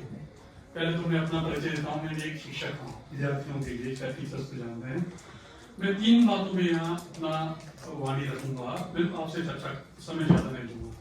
एक तो परिचय दूंगा कि जो यहाँ हमारे मध्य इतने शिक्षित विद्वान हैं। दूसरा, जो हमारे 9 वक्ता बड़े नन्हे मुन्ने विद्यार्थियों ने पक्ष रखे, उस पर तीसरा अवसील लगेगा। अच्छा, पहला विद्यार्थियों के लिए ये हमारे मध्य ग्यावुन मुझे जी आपकी तरह विद्यार्थी थे तो आप पीएचडी हैं। पीएचडी समझते हैं आप, जो शिक्षा का अपने क्षेत्र में आखिरी डिग्री होता है। जैसे आप +2 तक के छात्र छात्राएं हैं, उसके बाद कॉलेज जाएंगे, उसके बाद विश्वविद्यालय में जो MA MPhil, उसके बाद PhD होता है। PhD में 3000 विद्यार्थियों में गुरुजी ने टॉप किया था गोल्डन लिस्ट में। आपके लिए जानकारी होनी चाहिए। उसके साथ साथ जो ये बैठे हैं सुदन जी, ये मूल रूप से ठंगी से हैं। ये जो साउथ में बहुत बड़ा विश्वविद्यालय है टेबुंग लसलिन, जहाँ 9000 विद्यार्थी जो टीचर स्टूडेंट्स होते हैं टीचर के अलावा, वहाँ के ये सचिव का कार्य पिछले 22 वर्षों से करते आ रहे हैं। ये भी गेशे हैं, ये भी जी, ये कानून से सांगलावेली जो विद्यार्थियों के लिए बताता हूँ, ये साउथ से अध्ययन करने के पश्चात वहां से उन्होंने डिग्री करी, PhD की डिग्री जो गेशेला होगी, उसके पश्चात पिछले कई वर्षों में जो जहां आप हम बैठे हैं, इस संस्था को बनाने में बहुत बड़ा इनका योगदान है। इसके बाद ये भी साउथ से PhD करके, ठंडियों से PhD करके उसके पश्चात अभी निचार ब्लॉक में कोंडा में एक नर्सरी सेंटर है जहाँ विष्णु अध्ययन करते हैं, जिसमें जो आपको किन्नौर के 60 से ज्यादा विष्णु अध्ययन कर रहे हैं, वहाँ के टीचर हैं। ये भी हमारे के साथ अवार्ड हैं। ये सारे विद्यार्थियों के लिए बता रहा हूँ, ये आसान नहीं, इतने अपने आप को समर्पित करके अध्ययन करके इस स्टेज पर पहुंचे। ये भी आपकी तरह छात्र रहे, कठिन परिश्रम करके अध्ययन करके, उसके साथ साथ इन्होंने जो जीवन धारण कराया, ये कोई विशेष आप विद्यार्थियों के लिए विशेष है। जो आप यूनिफॉर्म में गर्व की बात, उसी तरह इनका यूनिफॉर्म है, ये आचरण इनकी चरित्र को दिखाता है। ये कहने का एक नहीं कि जैसे मुझे परिचय देना पड़ेगा, मैं बीड़ी सिगरेट नहीं पीता हूँ, शराब में, तो मुझे परिचय देना पड़ेगा। इनका जो वस्त्र है, वस्त्र अपने में परिचय है, ये परिचय है कि ये उन सभी जो अभी हमारे पास विद्यार्थियों ने, आप 9 नन्हे मुन्ने विद्यार्थियों ने विचार रहे थे, उसका परिचय, साक्षात परिचय। ये तो हमारा सौभाग्य है, हम इनके सानिध्य में जितने समय तक बैठ रहे हैं, ये भी हमारे लिए सौभाग्य है। अब आता है जो हमारे पास जो 9 यहाँ वक्ता थे, उसमें से छात्र केवल 2 थे। मैं नोट कर रहा था, 9 में से 7 बालिकाएं थी। ये बड़े गर्व की विषय है, क्योंकि समाज में कहा जाता है एक बालक शिक्षित होता है तो वो एक परिवार शिक्षित होता है, एक बालिका शिक्षित होती है, दो परिवार शिक्षित होती है कम से कम। तो बड़े सौभाग्य की बात है। और साथ में जितने स्कूल से शिक्षक आए हैं, उसमें से भी मैडम, मैंने महिला शिक्षक है ज्यादा, ये बड़े अच्छी बात है, एक अच्छा संदेश मैं मानता हूँ। तो हम जो यहाँ विद्यार्थियों ने विचार रहे थे, सदाचार, नैतिक, शुरू में सबसे पहले हमने पॉजिटिव थिंकिंग की बात करी थी, उसके पश्चात सदाचार, सिंपलिसिटी, फिर नैतिक मूल्य की बात करी थी, फिर नशा मुक्ति पर बहुत जोर दिया, और एक सामाजिक बुराई पर वक्ता कह रहे थे। उसमें उन्होंने भ्रष्टाचार, जिसमें शिक्षा और स्वास्थ्य को उन्होंने लपेटा था, उस पर मैं थोड़ा सा स्पष्टीकरण देना चाहूंगा। फिर सामाजिक बुराई और असमानता, शिक्षा में जो बेरोजगारी, इसको लेकर, फिर सदाचार में आपको निराश नहीं होने के लिए नशा और नशा मुक्ति वर्ग और मुस्लिम वक्ता ने सदाचार पर बहुत अच्छा जो कोटी के छात्र ने रखा था, मैं देख रहा था। तो मैं यहाँ एक रामपुर कॉलेज के विद्यार्थी होते हुए मैं श्रद्धांजलि अर्पित करना चाहता हूँ। अभी आपने किन्नौर में आजकल बर्थडे सुना होगा स्वर्गीय इंजीनियर विमल नेगी जी, वो रामपुर कॉलेज के विद्यार्थी थे। उनके मृत्यु के क्या कारण रहे हुए ये भी बड़े गंभीर विषय हमारे लिए, क्योंकि आप देखिए जो पिछले 6 महीने से परेशान थे तो किस में आता है वो आता है सुसंगति को संगति। तो यहाँ जो हमारे पास विद्यार्थियों में विषय सदाचार, आपका आचरण तो सही है लेकिन आप कौन से संगति में रहते हैं, बहुत बड़े प्रश्न चिन्ह है। आप सुसंगति में रहेंगे वो आपके जैसे मैं हूँ मेरे पत्नी के रूप हो सकती है, जैसे आप विद्यार्थी हैं आपके माता पिता के गर्ल से आपके माता के रूप हो सकते हैं, बॉय से आपके पिता के रूप में या आपके बड़े भाई बहन के रूप में, या जो जिन पर आपको ट्रस्ट हो उनसे आप जरूर शेयर करें अपनी बात। जो आपको परेशानी हो कोई भी हो तो मान से अंदर घुटना नहीं है, क्योंकि आप जो पॉजिटिव थिंकिंग की जो बात करी थी, पॉजिटिविटी कैसे आएगी, अच्छे जैसे एक टोकरी में सेब रखा हुआ है, अगर एक सड़ा हो तो सारा सेब सड़ जाएगा, है ना। मतलब बुरा करना बहुत आसान है, अच्छा करना मुश्किल है। तो आपने अपने स्कूल में विद्यार्थियों के लिए खास करके इर्द गिर्द जो नशा पर बहुत अधिक बात करी, नशा कैसे फैलता है, आपके कुसंगति से फैलता है। सुसंगति से नशा नहीं फैलता है, सुसंगति से फैलेगा तो अच्छे ज्ञान मिले, अच्छे विचार मिले, अच्छे आचरण का। लेकिन कुसंगति में रहेंगे तो बुरे जो नशा ले जाना है, झूठ बोलना है, गलत कार्य करना वो आता है। तो प्लीज आप विद्यार्थी ध्यान दें। और साथ में एक वक्ता ने कहा था 14-15 वर्ष के छात्र छात्राएं उसमें तो आप आते हैं, उसे तो मैं तो नहीं आता हूँ, जो शिक्षा देखो नहीं आते। बहुत बड़ा प्रश्न चिन्ह है। आप अपने आप से जो कह रहे हैं या सुनने बैठे हैं, बोलना यहाँ के बोलना बहुत मुश्किल है। सभी नो के नो वक्ताओं ने बहुत मेहनत करके यहाँ अपना वक्त रखा, लेकिन उससे ज्यादा सुनने वालों की जिम्मेवारी बढ़ती है। आपने सुन तो लिया, अब आपके बाद आज के बाद आपने अपने आचरण को सही करना और खास करके नशा को रोकने के लिए तो आप सबकी जिम्मेवारी है, क्योंकि आप सब 14-15 वर्ष के मैं देख रहा हूँ 14-15 वर्ष के। तो यहाँ कहा गया आप में से कहा आपने कि नशा करने वाले 14-15 वर्ष के, तो बहुत बड़ी जिम्मेवारी सबकी सामाजिक जिम्मेवारी है। तो आपने अपनी इर्द गिर्द ऐसे कुर्तियों को पनपने नहीं देना। और उसके पश्चात आखिर में जो पुस्तक आपको दिखाए गए थे सी लर्निंग, सामाजिक भावनात्मक और आध्यात्मिक अध्ययन का नैतिक तर्क है। तो मुझे भी सौभाग्य मिला था 2020 में दिल्ली में एक सेमिनार में, आपने सुना होगा शिक्षा के क्षेत्र में दिल्ली सरकार ने बहुत अधिक तरक्की करी, ऐसा सुना होगा अगर आप समाचार देखते हैं पढ़ते हैं। वहां के जो उस समय शिक्षा मंत्री थे मनीष सिसोदिया जी, उस सेमिनार में वो भी वक्ता थे और परम पूज्य परम रामा जी भी थे वहां, उन्होंने वक्तव्य रखा था। तो दिल्ली सरकार ने शिक्षा में हैप्पीनेस कैलिब्रम करके उन्होंने पाठ्यक्रम शुरू किया है, वही इसी पर आधारित था जो सी लर्निंग 2015 से जो यहाँ अभी हमारे स्पेस सेक्रेटरी रामा जी ने रखा था, ये खुद कर्नाटक में उस वर्कशॉप में जाके आए। तो मैं केवल ये कहूंगा कि जो हमारे शिक्षा सचिव हैं राकेश कंवर जी, उनके साथ समझौता हो चुका है। तो एमओ यूनिवर्सिटी की जो बात कर रहे हैं, वहां के जो डायरेक्टर हैं वसंत जी जिनको सत्यदेव नेगी बोलते हैं पास है, तो वो उनके बीच में समझौता हो चुका है, देर सवेर यहाँ लागू होना है। तो हम सबका तो सौभाग्य है कि हम यहाँ आज इस सोशलिंग बहुत सेवा संघ में उपस्थित होकर हम सभी साथ बैठकर उस सी लर्निंग के बुक्स को हम आपने देखा है। तो आशाएं ने पूरी उम्मीद है जो आज छात्र छात्राएं उपस्थित रहे, इस पर आप जरूर चर्चा करें। जब भी समाचार में न्यूज में आए तो आप देखें, और इसमें केवल और केवल आपके आचरण, आपके स्वभाव, आपके विचार, आपके स्वास्थ्य से संबंधित बात, कोई धर्म की बात नहीं है। पहले आपके सामने स्पष्टीकरण दिया है, तो कृपया आप सब इस पर ध्यान दें। मैं तो अपने आप को सौभाग्यशाली समझता हूँ कि आप सबके मध्य मुझे बोलने का मौका मिला। विशेष रूप से ऋषि जी के दर्शन के लेकर मैं इस प्रांगण में आया था। तो जब मैं दर्शन करने गुरु जी के पास पहुंचा तो गुरु जी ने मुझे रोक कर कहा था कल आपके पास समय है।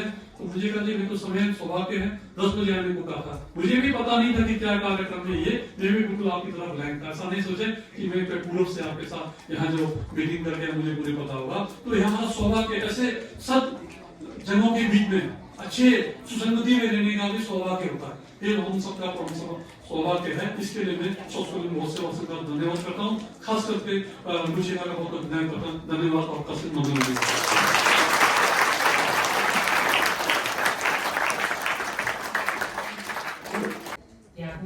जी और अन्य भिक्षुगण तथा मेरे सहपाठियों एंड कोलिग्स और मेरे प्यारे बच्चों, मैं बहुत ज़्यादा बातें नहीं करूँगी अभी 9 बच्चों ने जो बोला है उसको आप सब ने इम्प्लीमेंट करना है और हमेशा सद्गुण, सदाचार ये चीज़ें अपनाना है। सबसे पहले दया की भावना होनी चाहिए हर एक के अंदर और दान देने की भावना होनी चाहिए। बच्चों के अंदर जो दान देना है वो आपस में, कोई गरीब बच्चा है तो उसको कभी पेंसिल, कभी नोटबुक्स, कभी रबड़, उसका सहायता देकर वो एक दान का काम कर सकते हैं। ठीक है बच्चों? हाँ, ये भी एक दान है, पुण्य है, आपको पुण्य मिलेगा। यहाँ पर हमारे जो भिक्षु गण है उनके एक एक बात को आप लोगों ने हमेशा के लिए अपने मन में रखना है और कभी भी नशा नहीं करना है। नशा करे तो व्यक्ति जो है बर्बाद हो जाएगा, उसका जिंदगी खत्म हो जाएगा। हमें कुछ नहीं रहेगा। हमें किसी को मालूम नहीं है कि हम मरने के बाद कहाँ जा रहे हैं, कुछ भी मालूम नहीं है। ये एक सोच है बड़े बड़े रिंगोछे लोगों के, बड़े बड़े ज्ञानी लोगों का एक सोच है। आज तक मालूम नहीं है कि हम मर कर कहाँ जा रहे हैं। जैसे पेड़ पौधे में भी एक जीवन है उनका भी, वो भी जब उनको सेवा पानी ढंग से नहीं होगा तो वो भी एक जो है सूख कर खत्म हो जाएगा। या यदि कोई काट दे वो खत्म हो जाएगा, जला दे खत्म हो जाएगा। इस तरह ही हमारा जीवन जो है, नशा करेंगे तो हम खत्म हो जाएंगे। क्यों हम नशा में फंसे? नशा हमें कतई नहीं करना चाहिए।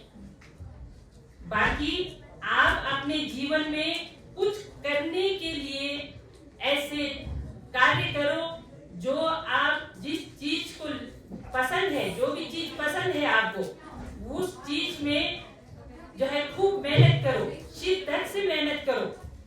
अगर आप एक चीज को शिद्दत से मेहनत करेंगे तो आपको जो है बुलंदियों पर पहुंच जाएंगे, सफलता आपकी चरण चूमेंगे। आप जो है आप अच्छे ज्ञानी और अच्छे जो है व्यक्ति या इंसान बनोगे। अधिक ना कहूंगी मैं, मेरा यही है कि सबसे पहले आपको दया की भावना रखना है, दान करना है। वो जो आपके अंदर आ जाए तब आप गॉड बुद्धा का विपश्यना है, जो मेडिटेशन सिखाया हुआ है गॉड बुद्धा ने, तो उसमें आप धीरे धीरे भाग ले सकते हैं। जब आपके अंदर दया की भावना नहीं है, दान की भावना नहीं है, आपके अंदर अहिंसात्मक भावना है, हिंसात्मक भावना है, आपके अंदर अहिंसा परमो धर्म वाली बात नहीं है, तो आप जो है विपश्यना में अटेंड नहीं कर सकेंगे। विपश्यना मीन्स मेडिटेशन करेंगे तो आपका दिमाग जो है तेज होता जाएगा और आप एक बार पढ़ेंगे तो आप कभी नहीं भूलेंगे। ये आप अपने घर में सुबह शाम अपने आप से भी कोशिश कर सकते हैं। एक सांस लेना है, सांस का आनापान करना है, सांस लेना है, सांस छोड़ना है। इट मीन्स इसका नाम है Anapana. Okay, thank you, all of you.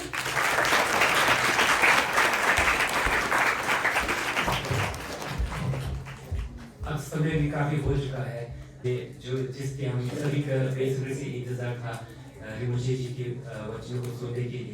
इससे पूर्व में जो आज के हमारे वक्ता जो छात्र हुए उनको अपने इतने गंभीर अपने प्रस्तुति के लिए मैं रिमुझे जी से आग्रह करता हूँ कि उनके खाता देकर उन्हें एक बार सम्मानित किया जाए।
समय में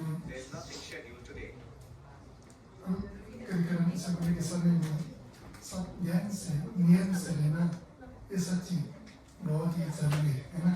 यहाँ सबसे ज़्यादा बच्चा तो बहुत ध्यान से सुन रहा है, लेकिन कई बच्चा बात करके इसे रह रहा है ना। ये मेरे को पता नहीं क्यों कोई बात करने के समय में बात करके रहता है ना, बिल्कुल मेरे को अच्छा नहीं लगता है ना। आप लोगों को भी मैं ऐसे बोलने से अच्छा नहीं लगता होगा, क्योंकि अपना मर्जी से आजकल ज़माने से है ना, अपना खुश से चलो कोई बोलने की ज़रूरी नहीं पर सोचता होता है। लेकिन इससे बात करने से क्या होता है कि बात करने का भी मन टूट जाता है ना। कई सोच कहते हैं कि मैं ये बात करूँ, अभी बच्चा लोग भी कितना सुंदर सुंदर बात कर रहा है ना। वो लोग इतना तैयार करके आया अभी बात करने के लिए, कुछ ढाल के तैयार करके आया। हम लोग सुना में हम लोग आपस बात करके बैठेगा तो वो बेचारी मेहनत करके कुछ सोच समझ करके आया, लेकिन यहाँ कोई सुनने वाले लोग बात करके बैठेगा तो उसका मन भी क्या लगता है ना। इसके लिए हमेशा हम लोग कई अपना क्लास में या स्कूल में कोई फंक्शन जैसा हो रहा हो, या कोई अध्यापक के साथ हो, पापा मामा के साथ हो, कोई सीनियर लोगों के साथ बातचीत करने के समय में अपना नियम रहना बहुत ज़रूरी है ना। मान के अगर कुछ बात करने को सोचे तो डायरेक्ट बात करने की ज़रूरत नहीं होती है। ये बात तो बाहर जाके भी कर सकते हैं ना, अभी करने की ज़रूरी नहीं है। हम लोग सोचते हैं कि हम दोनों बात करने से क्या डिस्टर्ब होता है, आप दोनों बात करो, वो दोनों बात करो, छोटा छोटा सा बात को बहुत बड़ा बात आवाज़ आ जाता है ना। इसके लिए मैं दिल से निवेदन करता हूँ कि अब हमेशा कहीं पर रहने का वो सुनने का नियम जीवन में बहुत ही ज़रूरी है। अपना सुबह से उठने के से लेकर के रात सोने का एक नियम से चलना पड़ता है। वो नियम बाहर से कोई ज़बरदस्ती करके नियम नहीं, खुद का जिम्मेदारी, खुद का जीवन का एक नियम बनाना सच्ची बहुत ही महत्वपूर्ण है। एक नियम ऐसे है कि कोई मैं प्रवचन दे रहा हूँ या कोई के साथ बात कर रहा हूँ, ध्यान से सुन रहा हूँ तो मैं बोलने का हिम्मत बहुत बढ़ जाता है। लेकिन मैं बात करने के समय में कोई बात करके बैठो, कोई ध्यान से नहीं सुनने का मन नहीं लगा तो मैं सोचता हूँ कि अभी मैं बात खत्म करके निकलूँ है ना। इसके लिए मैं अब सबको निवेदन करता हूँ कि कई बार इसे बात सुनने के समय में ध्यान से सुनना सच्ची बहुत ज़रूरी है। क्योंकि देखो आज कोई छात्र कितना सुंदर सुंदर बात करे, मैं तो शर्म आ रहा है कि इसके बाद मैं वो लोगों के साथ मैं हिंदी में कैसे बात करूँ, क्योंकि मेरी हिंदी बहुत बुरा है, मेरे को हिंदी अच्छा से नहीं आता, बिल्कुल नहीं आता ना। इसके लिए फिर भी मैं आप लोगों के साथ दिल से जोड़ने के लिए मैं खुद कोशिश करूँगा कि हिंदी में थोड़ा शब्द बोलने का है ना। एक ऐसे मैं खुद पता नहीं क्यों मैं स्कूल में छोटा बच्चा लोगों के साथ बात करना, उन लोगों के साथ बैठ करके उन्हें विचार शेयर करना, बच्चों के सोच विचार को सुनना मेरे को बहुत अच्छा लगता है। मैं बच्चों के साथ कितना दिन बिताऊं, मैं बितने का कोई दिक्कत नहीं होती, क्योंकि मैं बच्चा का बहुत समझदार, बहुत अच्छे सोच आता है ना। इसके लिए मैं आज सच बहुत खुश हुआ था अब इसे स्कूली छात्रों के साथ मिल करके अपने सोच विचार को अब लोगों को बोलने का मौका मिला।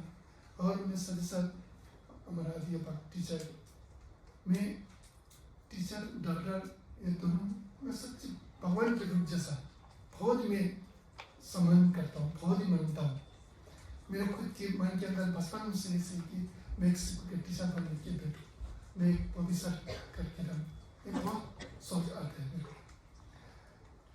फिर भी अलग से रूप में ऐसे करके बैठा था, लेकिन मैं ऐसे स्कूल में जाके टीचर करके बैठ नहीं सकता। लेकिन मैं बीच बीच में स्कूल के बच्चा लोगों के साथ, छात्र लोगों के साथ और नए विचार शेयर करने का मौका कभी मिल रहा है, इसके लिए मैं बहुत खुश। मैं हिंदी अच्छे से नहीं रहा है, उसके लिए मैं थोड़ा दुख लग रहा है, क्योंकि आप लोग इतना सोच विचार शेयर कर रहे हैं, उतने जैसा मेरे सोच सोच के अंदर क्या अनुभव है वो सब मैं हिंदी में बोल नहीं पा रहा है। इसके लिए दुख इसकी वजह से मैं ज़रूर आने वाले समय में मैं हिंदी अच्छा से सीख है ना। कई सालों के बाद मैं हिंदी में आप लोगों के साथ विचार पूरी तरह से अच्छा से शेयर करने का एक दिन ज़रूर आने का मैं कोशिश करूँगा, है ना। और मैं क्या बात करूँगा आज?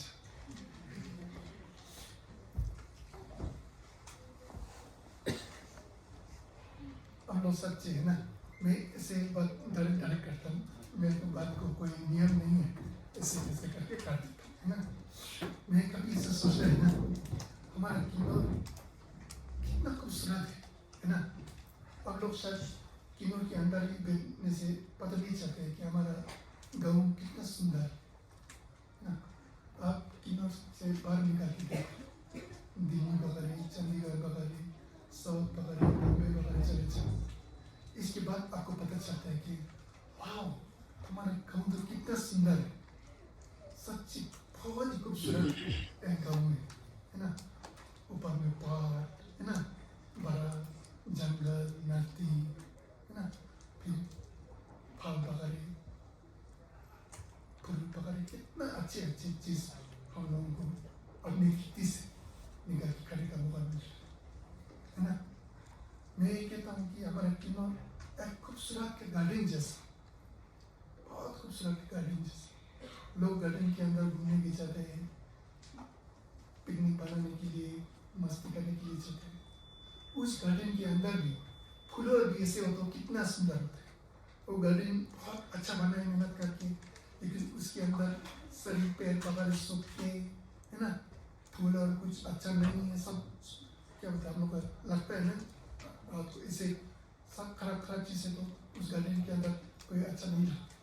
इसकी जैसा हमारा कीनोर खूबसूरत एक गाँव के अंदर रहने वाले के लोग भी उस गार्डन की जैसा खूबसूरती होना सच बहुत ही इम्पोर्टेंट, बहुत ही ज़रूरी है। इसके अंदर खूबसूरती फ्लोर कौन बना पड़ता है, आप लोगों के हाथ में है ना। इसके लिए मैं आप सबको निवेदन करता हूँ कि हमारा कीनोर का परिवर्तन का खूबसूरती जैसा उसके अंदर रहने वाला हमारा चटार लोग भी ऐसी ही खूबसूरती का रहना बहुत ज़रूरी। मैं खूबसूरती सिर्फ बाकी शरीर के जगह को नहीं बढ़ है ना, शरीर का खूबसूरत भी जरूरी, उसी के साथ मानसिक का खूबसूरती ये बहुत ही ज़रूरी है ना। इसके लिए आप लोग हमेशा मैं ये विश करता हूँ कि उम्मीद करता हूँ आप लोग जिंदगी अभी जैसा, अभी आप लोग देखो सब मुस्कुरा के कितने अच्छे जैसे है ना। सारी जिंदगी इसी खूबसूरती को लेकर के जिंदगी बिताने का कोशिश करना बहुत ही ज़रूरी है ना। क्योंकि हम लोग बचपन में ऐसी खूबसूरती रहता है, मुस्कुरा के मस्त करके रहते हैं, लेकिन थोड़ा बड़े होने के बाद एक जिम्मेदार हो जाता है, फिर परेशानी शुरू हो जाता है, फिर उसकी वजह से गुस्सा हो जाता है ना, टेंशन हो जाती है, सभी खूबसूरती खत्म हो जाती है। ऐसे बिल्कुल नहीं करना है ना। हम लोग सभी उम्र मुस्कुराहट के साथ रहना है ना। मैं रोज ये कहता हूँ कि हम लोग सुंदर दिखने के लिए, खूबसूरत दिखने के लिए सोना पहनता है, चांदी पहनता है, उससे भी ज़्यादा मुस्कुरा के रहो। आप हजार सोना पहनने से भी ज़्यादा खूबसूरती मुस्कुरा से मिलेगी है ना। इसलिए हमेशा मुस्कुरा को ना रखो प्लीज है ना। और हम लोग क्यों शिक्षा प्राप्त करते हैं, हम लोग स्कूल क्यों जाते हैं, ये हम लोग जरूर सोचना चाहिए है ना। हम सभी व्यक्तियों का एक सोच है कि अपने जीवन में सुख शांति रहना, दुख ना रहना, हम सब क्यों चाहे, ये हम सब की सोच है। ये कोई नहीं जबरदस्ती करके आपको सुख चलना चाहिए, दुख नहीं चलना चाहिए, इसे कोई नहीं बोले। हम सबका एक जानवर भी हो, एक चिट्ठी भी हो, सबकी को क्या चाहते हैं कि सुख शांति चले, दुख नहीं चले। इसके लिए मैं रोज कहता हूँ, परम पवन दयाल जी ने कहते हैं सुख शांति को दो प्रकार से, एक बाकी शरीर सुख दुख होते हैं, एक मनसी के अंदर के मनसी के सुख दुख है ना। बाकी शरीर सुख दुख ये जैसा है कि दुख हम लोग ठान लगते हैं है ना, भूख लग जाते है, कभी गर्मी लग जाता है, कभी प्यास लगता है, कभी रास्ता में चलने से थक जाते हैं, दिक्कत हो जाती है। उस समय में और क्या करना पड़ता है? मन से भगवान को प्रार्थना करके नहीं होते इससे, है ना। आपको ठंड लगी है तो अच्छा से कपड़ा पहनो, है ना, घर में कपड़ा पहनो। और ठंड लगी है तो घर में अंदर बैठ के बुगान लगाओ, आग चलाओ, गर्मी खत्म हो जाए, ठंड खत्म हो जाए। आपको भूख लग गया तो जाके खाना खाओ, किताब पढ़ के भूख पे नहीं बढ़ता है ना। आप जाके दुकान में जाके कुछ खरीद के खाना बनाओ, खाना खाओ, मस्त करो, भूख खत्म हो जाए। सिर का दर्द है तो दवाई खाओ, खाना ठीक से खाओ, है ना, ऐसे करके ठीक हो जाए। और रास्ता में चलने से आप लोग को दिक्कत होता है तो गाड़ी में चले जाओ। इस सब के लिए क्या होना चाहिए? पैसा होना चाहिए ना। इसके लिए सभी आजकल दुनिया पैसा के पीछे दौड़ के फिरता है ना, पैसा पैसा पैसा बोल के, क्योंकि पैसा से हम लोगों के जीवन में काफी सुख प्राप्त पाने के लिए। क्योंकि हम लोग कपड़ा चाहिए तो पैसा है तो कपड़ा अपनी मर्जी से ले सकते। आपको रास्ते में जाने से थक गया तो बस में जा सकते, बस में जाने का दिक्कत हो तो आप गाड़ी रिजर्व करके जा सकते।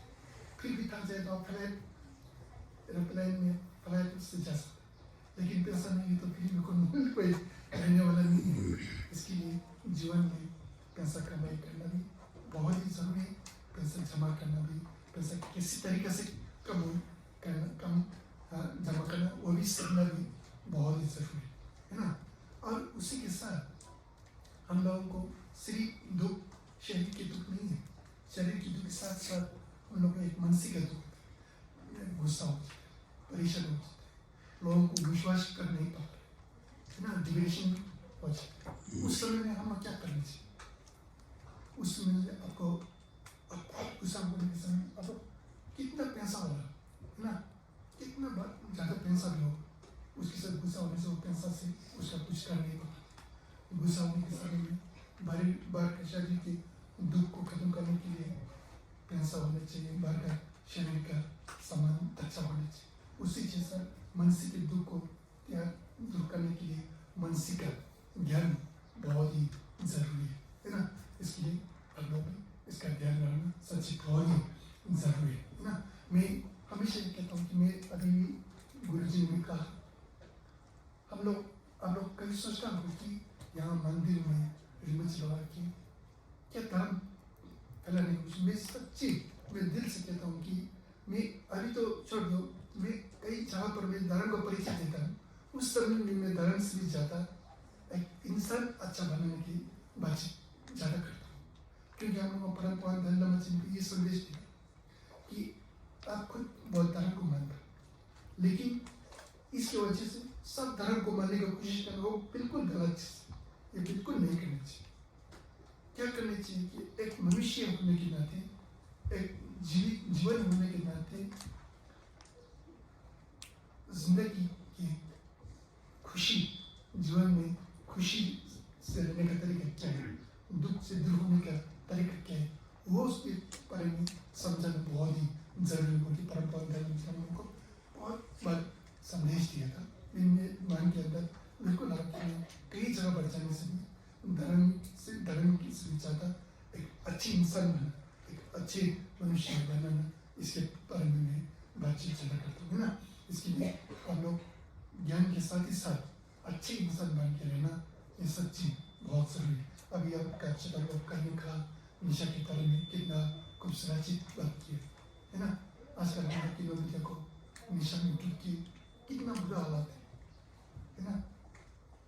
अपना पापा मम्मा लोग निशा में डूबने से बच्चों का इज्जत कैसे होता है ना। अपना समाज के अंदर अपने पापा मम्मा को लोगों को इज्जत कैसे दे ना। इसके लिए ये सब देख कर सभी अब यहाँ आप लोगों को तो मैं 100% विश्वास कर दूँगी, आप लोगों से कोई निशा में करने वाला कोई नहीं होगा। लेकिन आप लोगों का भविष्य में आने वाले समय में भी ऐसे हालात में बिल्कुल ना चलना चाहिए, है ना। मैं कई सवाल में चाहता हूँ, चाबी करना चाहता हूँ, मैं कई दोस्तों को पूछता हूँ कि आजकल बच्चा लोग निशा, हाँ निशा में चलने वाला बहुत, आजकल तो लड़की निशा में डूब के रहने वाला भी काफ़ी बच्चा है बोल के बोल रहे। तो सच मन के अंदर बहुत दुख लगता है, क्योंकि हम लोग खुद का दुश्मन बनता है ना, खुद का दुश्मन बनाने से ज़्यादा दूसरे कोई दुश्मन का कोई नुकसान नहीं कर सकता। इसके लिए खुद के शरीर को नुकसान पड़ना, खुद के भविष्य को नुकसान पड़ना, खुद के परिवार के लिए दुखद पहुँचने का कारण बिल्कुल हमेशा न करना चाहिए ना। इसलिए आप सब ध्यान में रखते हुए कभी भी पढ़ाई में ध्यान डालना, पढ़ाई के साथ साथ अच्छे इंसानों के सभी की छात्रों के साथ दोस्त बन के विश्वास से रहना, प्यार से रहना, ये मेरी निवेदन है ना। और मैं सबसे ज़्यादा बात टीचर लोगों को करना चाहता हूँ। मैं टीचर लोगों को सच्चे दिल से मानता हूँ, है ना, क्योंकि हम लोग बच्चों के साथ कभी कभी मिलते हैं। आज मिला और इसके बाद कई सालों हम लोग मिलने का मौका मिलता है नहीं मिलता है कोई भरोसा नहीं है। लेकिन अध्यापक सभी बच्चों के साथ सभी जिंदगी या बच्चा के सबसे ज़्यादा कीमती समय पढ़ाई के समय आप लोग के साथ बिता रहे। इसके लिए आप लोग अपने बच्चों को कितना ध्यान रखते हैं, अपने बच्चों के लिए कितना सोच रखते हैं, बच्चों की भविष्य इतना सोच सभी छात्रों के लिए सोच रखना सच्ची बहुत ही महत्वपूर्ण है। बच्चों को प्यार नहीं हो, बच्चों के भविष्य की फिक्र नहीं हो तो उसके अध्यापक से कोई ज्ञान अच्छा हो नहीं पा सकता। इसके लिए बच्चों को दिल से ध्यान रखना बहुत ही जरूरी है। और बच्चों को ध्यान रखते साथ बच्चों को पढ़ाई करने के लिए ध्यान लेना। मैं हमारा एक प्रोफेसर समदूर मुझे बोल के एक बहुत विद्वान मुझे मैं टाउन में पढ़ने के समय में मुझे को कहा कि आजकल अध्यापक का सबसे ज़्यादा परेशानी है कि बच्चा पढ़ाई में ध्यान नहीं कर रहा। तो मुझे मेरे को हंस के बोला कि ये बात टीचर ने करने की बात नहीं है, ये अध्यापक ये बात करना बिल्कुल गलत है। बच्चा पढ़ाई में ध्यान, बच्चा जन्म लेने से पढ़ाई में ध्यान नहीं होता। बच्चा पढ़ाई में ध्यान लेना अध्यापक का सबसे पहले जिम्मेदार। टीचर ने ये कर नहीं समझे सो टीचर का अपना खुद का जिम्मेदार उठा नहीं पकड़ा। इसके लिए किसी तरीके से बच्चों को पढ़ाई में ध्यान कैसे करना, या तो करने बता के या तो कुछ गाना बता के हम लोग ऐसे होते हैं। कहीं हम लोग भी स्कूल में बैठता है ना, पहले बचपन में हम लोग को बहुत याद है। कई टीचर रहता है ना, बहुत खुश होता है बच्चा, हाँ इसके बाद वही टीचर आता है बोल के। कई टीचर रहता है ना, सब बच्चा बोरिंग हो जाता है। इसके लिए बच्चों को अपना खुद क्लास के अंदर जाने के समय में बच्चों को सब खुशी से अपना को इंतजार करने का ऐसे कारण बनाना बहुत ही जरूरी है ना। इसके लिए टीचर लोग भी बच्चों को भी ध्यान रखना, उसके साथ साथ खुद को भी ध्यान रखना। खुद का पढ़ाई कर बच्चों को पढ़ाई देने का तरीका क्या है ना। कई ऐसे होता है ना, आज का विद्वान कोई सब्जेक्ट होता है कि कई अपना क्लास के अंदर टीचिंग दे रहा है, सीख रहा है और रिकॉर्डिंग करके खुद सुनाओ, खुद बार सुनाओ, है ना। इससे पता चलता है कि मैं बात करने के समय में कहाँ गलती होता है। हम लोग खुद का गलती बिल्कुल नहीं देख पाते है ना, सिर्फ वहीं की गलती दिखता है, वहीं की गलती दिखता है ना। इसके लिए अपना खुद परिवर्तन या सीखने के क्लास में ये देने के समय में खुद पर ध्यान रखना है ना। मेरे कल्चर का कैसे दे रहा है, गुस्सा से बच्चों को ऐसे आजकल का गुस्सा करने का समय खत्म हो गया। आजकल मुस्कुरा के मजाक के साथ कई ऐसे होते हैं ना। मैं आजकल एक बुक पढ़ रहा है, उसी के अंदर कई बहुत विद्वान टीचर लोगों को एक सोच को मेन सोच को लिख के इधर उसी के अंदर एक है कि टीचर क्लास में जाने के समय में कभी भी खुद के सोच को थोड़ा देखभाल करके अच्छे अनुभव से क्लास के अंदर घुसना। क्लास गुस्सा से परेशान से क्लास के अंदर चले जाना। घर में परेशान होते हैं, घर में कोई झगड़ा होता है ना, या घर के पापा मम्मा वो गुस्सा से लेकर के क्लास के अंदर जाते, फिर बच्चों को गुस्सा से ऐसे बिल्कुल ना होना चाहिए। कभी भी हमने क्लास में जाने के समय में हम लोग एक मस्जिद में हो, एक मंदिर में जाने के समय में क्या सोच कर टीचर उसी जैसा एक अच्छी सोच विचार लेकर के शांत करके मुस्कुरा से कॉलेज में जाना सच बहुत ही जरूरी है। और बच्चों के नाम को याद करना भी ये बहुत ही इम्पोर्टेंट आजकल सभी लोग के टाइम में टीचर कई टीचर को कई सालों पर क्लास के अंदर पढ़ा लेकिन बच्चा का नाम का पता नहीं, ये बहुत गलत चीज बनता है ना। इसलिए क्योंकि सभी बच्चों को अपने बच्चा की जैसा प्यार से देखना, बच्चों को भी फीलिंग होता है कहीं ना कहीं। इसके लिए बच्चे चला और अध्यापक के बीच में संबंध सबसे जरूरी होता है। मैं एक पहले यूट्यूब में आप लोग शायद खान कुछ बोलते हैं, उसका नाम क्या बोलते हैं, खान सर। उसका यूट्यूब में एक क्लास दे रहे हैं ना, उसमें मैं थोड़ा सा सुना था। वो बोल रहे कि मैं आधा घंटा क्लास में ये करने के पहले 1-2-4-6 घंटा में तैयारी करने के लिए लगता।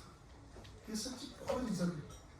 मैं रोज छोटे बच्चों को ये कहता हूँ कि हम लोग क्लास में आज सब्जेक्ट पढ़ते हैं ना, आज सब्जेक्ट क्या पढ़ता है उसका तो होमवर्क करना ही चाहिए रात को। उसके साथ साथ आने वाला कल सब्जेक्ट क्या पढ़ रहा है उसको भी होमवर्क करके जाना चाहिए। अब लोग करते नहीं करते, शायद बिल्कुल नहीं करता, कहीं करते कल पढ़ने वाले के सब्जेक्ट को भी, आने वाला कल इस पढ़ने के सब्जेक्ट को भी आज थोड़ा सा होमवर्क करके जाना। ये बहुत ही मतलब हमारा वहाँ यूनिवर्सिटी में हम लोग पढ़ने के समय टीचर बहुत ही कहते हैं। हम लोग कई टीचर के पास सब्जेक्ट पढ़ने के जाने से समय पहले खुद 1-2 बार पढ़ लो, क्या कोई आ रहा है, कोई समझ नहीं आ रहा है तो समझ आने का कोशिश करो, फिर भी नहीं है तो उसका कुछ निशाना कर दीजिए। उससे क्या होता है कि क्लास में जाने से अध्यापक में पढ़ता है ना, बहुत ज्ञान होता है, क्योंकि खुद पढ़ के आते हैं ना। कोई समझ आया, कोई समझ नहीं आया, समझ आया तो वो सही है कि नहीं उसका ध्यान रखो। कोई समझ नहीं आया तो वो तो मेरे को समझ नहीं है उसका क्या बोल रहा है, वो एक बार सुनता है ना, इसके बाद नहीं भूलता। हम लोग बिल्कुल सब्जेक्ट को देखता भी नहीं, क्लास के अंदर चले जाता है ना, फिर क्या बोलता है उसका भी ध्यान से नहीं होता है, फिर बोलने से भी अभी बोलो क्लास के बाद चलने के बाद भूल जाए। इसके लिए सब्जेक्ट को जरूर अब लोग 1 महीना के लिए चेक करें, है ना, क्या फर्क पड़ता है। और अध्यापक में भी आज सब्जेक्ट क्या पढ़ना है उसको एक बार खुद प्रैक्टिस करके, है ना। मैं तो वो सब्जेक्ट पहले साल भी पढ़ा है, वही पढ़ना है, क्या तैयारी करना है, इसे बिल्कुल नहीं सोचना चाहिए, है ना। उस सब्जेक्ट को कई बार कोई ध्यान से पढ़ के उसका मेन मीनिंग क्या है, उस बच्चों को समझ आने के लिए तरीका नया क्या करना चाहिए, है ना। उसी तरह से बच्चों को ध्यान रखना सबसे बहुत ही महत्वपूर्ण। मैं रोज ये कहता हूँ कि अध्यापक अपने जिम्मेदार अच्छी तरह से कर, है ना। अब लोग को मंदिर जाने का कोई जरूर नहीं है, बच्चों को दर्शन करने का कोई जरूर नहीं है। सच वही आप लोगों का धर्म, वही आप लोगों का जिम्मेदारी, वो आप लोगों का ड्यूटी है। ये बिल्कुल छोड़ करके अपना बात से कुछ मेरे बातों से ड्यूटी अच्छा से नहीं करके घूम के बैठो, बच्चों के पास जाके दिन भर पाले करके, इससे कोई लाभ नहीं मिलता, हाँ। इसके लिए ये जिम्मेदारी सच्ची बहुत ही जरूरी है। अब लोग एक दिन अब लोग क्या बोलते हैं कि रिजल्ट हो जाते हैं, उस समय में भी वाह मैं स्कूल में उस समय में बच्चों को इतना तरह होती खुद के मन के अंदर खुशी का महसूस करना, है ना।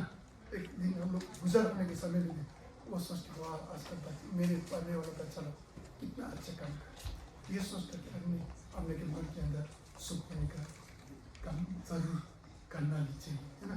इसको आप लोग ध्यान रखें। और साथ ही साथ अभी हम लोग एक सोसाइटी में पहले ही कहा था सिंगारिंग की कई विषयों में यूनिवर्सिटी में हो स्कूलों में उसका शिक्षा दे रहा है। उसी के साथ एक साल पहले हमारा हिमाचल शिक्षा मंदिर और परम्परा ऑफिस मिल करके बच्चों को ज्ञान के साथ ही साथ लोगों के साथ विश्वास बढ़ाना, प्यार से रहना और पढ़ाई में ध्यान देना, इसकी तरीका बहुत ही ज़रूरी है। इसके लिए कार्यक्रम क्या करना चाहिए उसका संस्था ही पढ़ा। मैं उम्मीद करता हूँ कि आने वाले समय में हमारा सभी तीनों के स्कूलों में, है ना, इसके बहुत ले पाता है। इसके लिए टीचर ये ट्रेनिंग सबसे ज़्यादा ट्रेनिंग टीचरों को देता है अध्यापकों को, है ना। इसके लिए मैं आप लोगों को भी निवेदन करता हूँ कि आने वाले मई आफ्टर 30 जून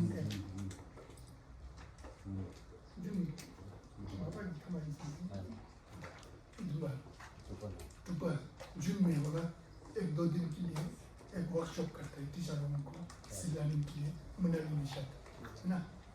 उस समय में भी आप लोग जरूर कोई टीचर, है ना, या गवर्नमेंट स्कूल की तरफ से हो या प्राइवेट स्कूल की तरफ से आप लोग कोई उसका इंटरेस्ट हो या ज्ञान हो तो ज़रूर आप लोग कॉन्टेक्ट करना।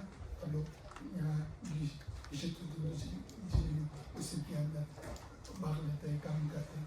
आप लोग ज़रूर हमारे यहाँ गोंबा को कॉन्टेक्ट करके ज़रूर आप लोग इसके अंदर 1-2 दिन के लिए भाग लेने का ज़रूर कोशिश करें, क्योंकि वहाँ जाने के बाद इसका मूल पता चलता है। अभी मेरे को भी पता है, इतना ज़्यादा बोल नहीं पाता, मैं इसकी गलती हो जाता है, इसके लिए मैं ज़्यादा नहीं बोलूँगा। आने वाले समय में आप लोग ज़रूर उसका, आने वाले समय में मैं ये सोचता हूँ कि हमारे विषय लोग जिंदगी जी बोल का प्रोफेसर और उसके चेयरमैन सब ज़्यादा काम भी वही करते हैं। आने वाले समय में हमारा वो गुरु जी हमारे किन्नौर के अंदर कभी भी आने के समय में हम लोग सब मिल कर, है ना, विशेषकर अध्यापक सब मिल कर 1-2 दिन के लिए वर्कशॉप करके, है ना, इसी तरीके से हम लोग विकास करना चाहिए। इसके बारे में हम लोग ज़रूर बातचीत करने का मौका ज़रूर मिलता है, इसलिए आप लोग ध्यान रखना, ये मैं आप सबको दिल से निवेदन करता हूँ, है ना। और मैं ज़्यादा समय नहीं लूँगी, क्योंकि आजकल बोलते हैं ना, बच्चों का एक सिस्टम होता है, क्या होता है, दिमाग का सिर्फ 45 मिनट्स के लिए होता है। इसकी ज़्यादा आजकल क्या होता है, मोबाइल में मेमोरी डालता है ना, मेमोरी का ही काम है ना। आजकल मेमोरी में सब कुछ डाल के रखता है ना, गाना वीडियो सब डाल के मेमोरी का स्पेस बहुत कम होता है ना। इसके लिए आजकल हम लोग बच्चा लोग को भी मन के अंदर सब कुछ डाल के रखता है ना, इसके लिए बात ज़्यादा मेमोरी में नहीं रहता है। इसके लिए मैं ज़्यादा नहीं बोलूँगा। आप सब मैं विश करता हूँ कि आने वाले समय में हमारा किन्नौर सच बहुत खूबसूरत एक किन्नौर बने, मेरे सब मेरे का एक सपना है ना। हम सब छात्रों मिलकर अपना छात्रों अपना खुद से शुरू करना, पहले खुद खुशी से लेना, मुस्कुरा के लेना, कई परेशानियों से, परेशान तो होता है जिंदगी में, लेकिन उसका अच्छी तरह से परेशान से अपना परिवार, अपने पड़ोसी, अपने गाँव, आस्ते आस्ते हमारा सभी किन्नौर वासियों में एक ऐसे, पहले ज़माने में आप लोग जानता होगा कि नेगी बोलने से लोग कितना मानता है, सच्ची, ओह ये तो नेगी है बोल के सब इज़्ज़त करते हैं। ज्ञान बाबा भी बहुत अच्छा है, पहले ज़माने में तो डीसी बाबा कितना लोग है किन्नौर में, नेगी कुछ नेगी बोल के। मेरे को स्पीति का एक प्रोजेक्ट मिला था, वहाँ एक डीसी बाबा ने शायद 1-2 उससे भी ज़्यादा तो बहुत मुश्किल है, नहीं होने के जैसे, लेकिन वो लोग बोलते हैं ना, आप लोग कहाँ से किन्नौर, ओह किन्नौर में तो इतना डीसी है, किन्नौर में तो इतना प्रोफेसर, तो वो लोग सब हैरान हो जाए, सच्ची हैवी है ना। लेकिन आजकल के ज़माने में किन्नौर का बच्चा लोग कहाँ पहुँच रहा है ना। इसके लिए इसका आप लोग ज़रूर ध्यान रखना, है ना। और सब ये भी बोल देना, आप लोग खुद बच्चा लोग घर का काम थोड़ा करना चाहिए, है ना। सच्ची काम करना बहुत ही ज़रूरी है। हम लोग आजकल खेतियों में, बगीचा में सब बार तो लोगों को कम दे के रहता है ना, अपना किन्नौर का अपना खुद काम करने का आदत काम छोड़ते, ऐसा बिल्कुल नहीं छोड़ना चाहिए। घर का काम हो क्या भी कर, है ना। सबसे महत्वपूर्ण ये है कि आप सुबह उठने से लेकर के रात को सोने तक एक नियम बनाना चाहिए। मैं सुबह इतना बजे से उठाऊँगी, इसके बाद मैं यह करूँगा, इसके बाद मैं ब्रेकफास्ट करूँगा, इसके बाद मैं खेलूँगा, है ना। ज़्यादा खेलना है तो बाहर जाके खेलना, है ना। फुटबॉल खेलो, वॉलीबॉल खेलो, बास्केटबॉल खेलो, है ना। टेबल टेनिस, और लोग टेबल टेनिस खेलने के आते नहीं आते, मैं टेबल टेनिस बहुत अच्छा खेलता हूँ, टेबल टेनिस शॉट मारने का भी अच्छा लगता है।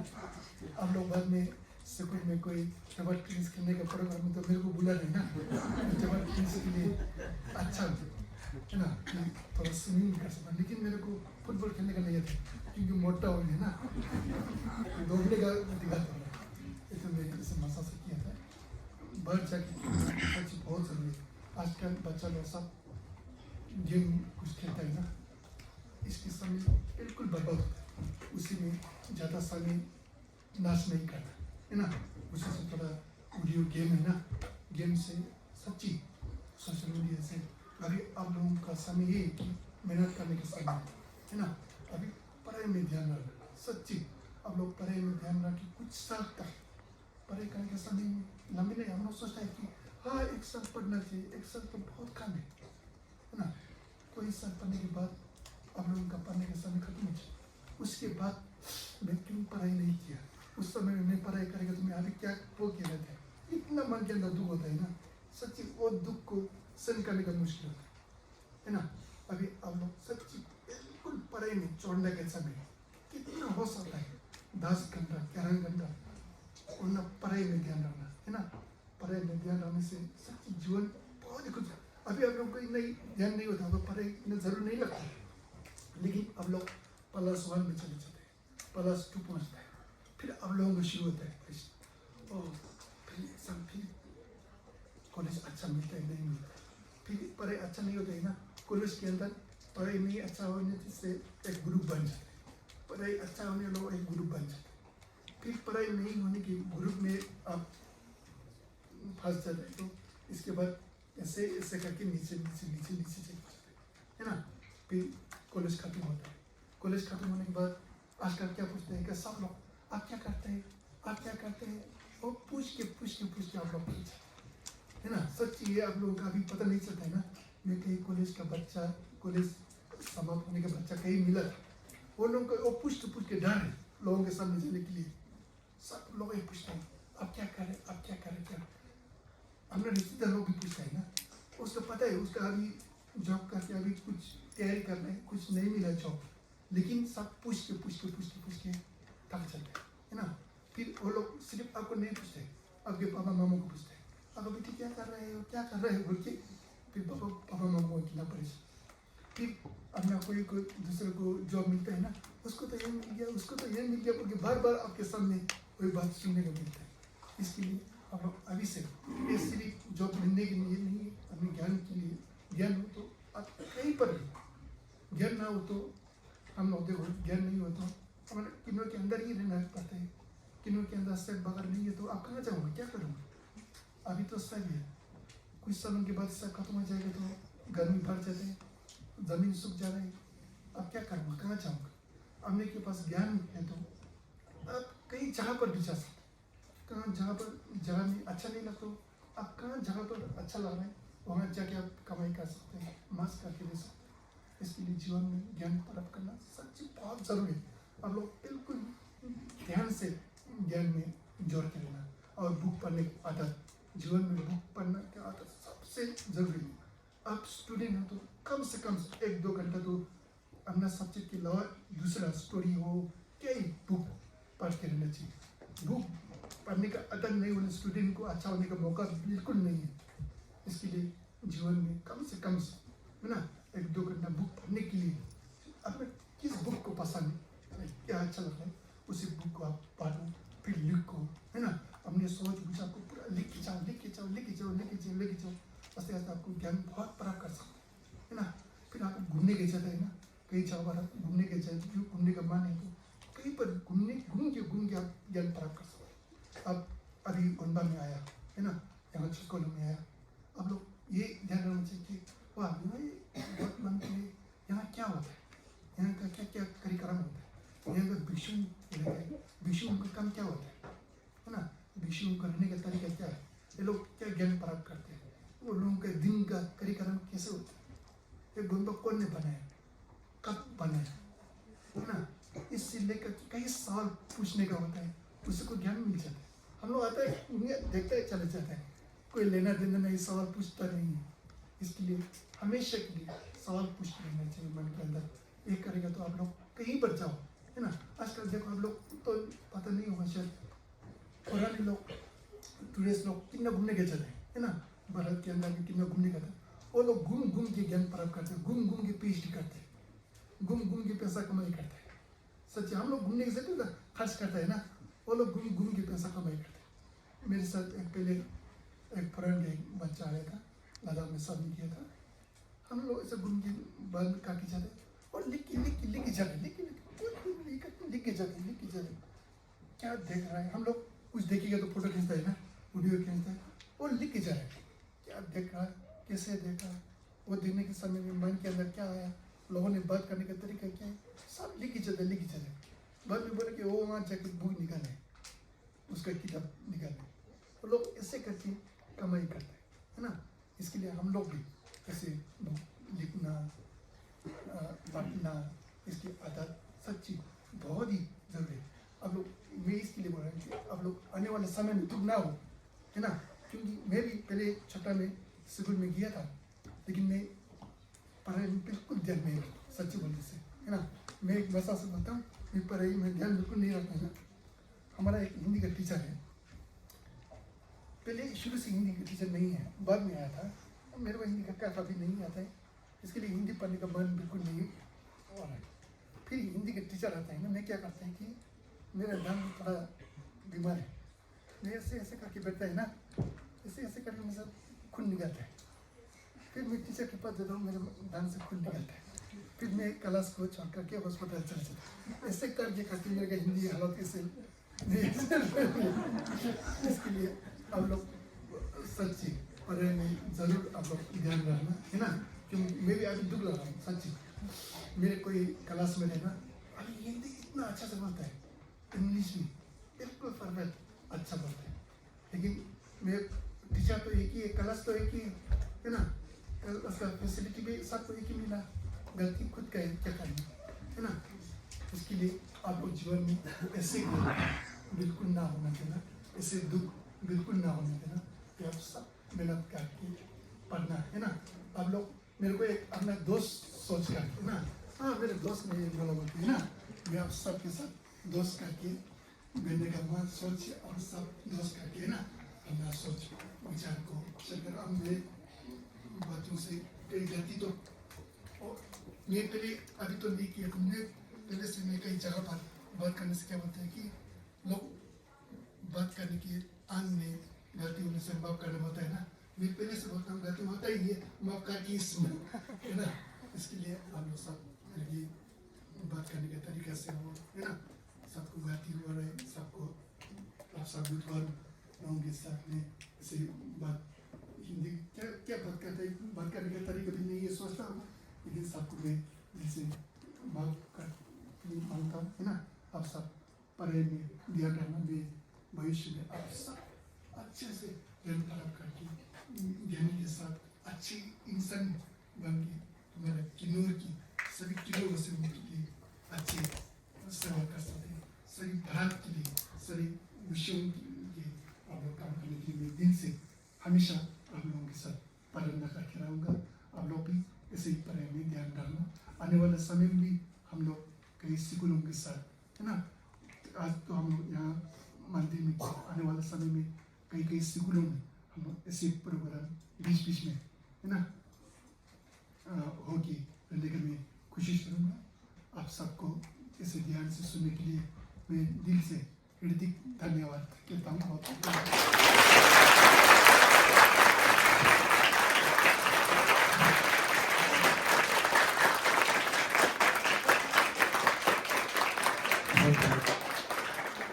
बहुत बहुत धन्यवाद रेणुची जी, आपने अपने आशीर्वचनों से हम सभी को तृप्त किए, और विशेषकर आज हमारे छात्रों को आपने बहुत अच्छे मार्गदर्शन कराए, और जितने भी छात्र यहाँ आए आप लोग बहुत अच्छे शांत रहकर रेणुची जी के वचनों को सुने।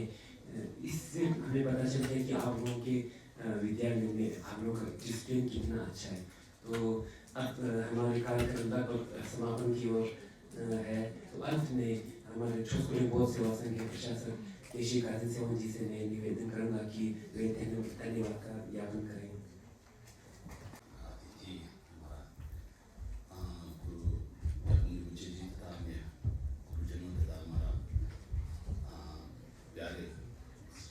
सभी को मैं आज यहाँ छुस्कोलिंग महोत्सव संघ की ओर से आज के इस सम्मेलन में साथ देने के लिए, इस सम्मेलन को सफलता बनाने के लिए आप लोगों ने बड़ा भारी योगदान दिया है। इसलिए भी हम सभी की ओर से हम दिल की गहराइयों की ओर से तहे दिल से आप सभी को धन्यवाद दीजिए। वंदन से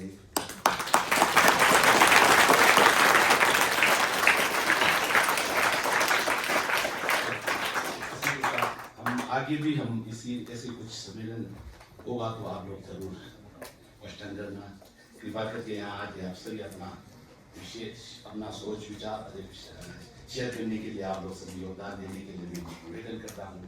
इसी के साथ हमारा ये कार्यक्रम यही समाप्त होता है।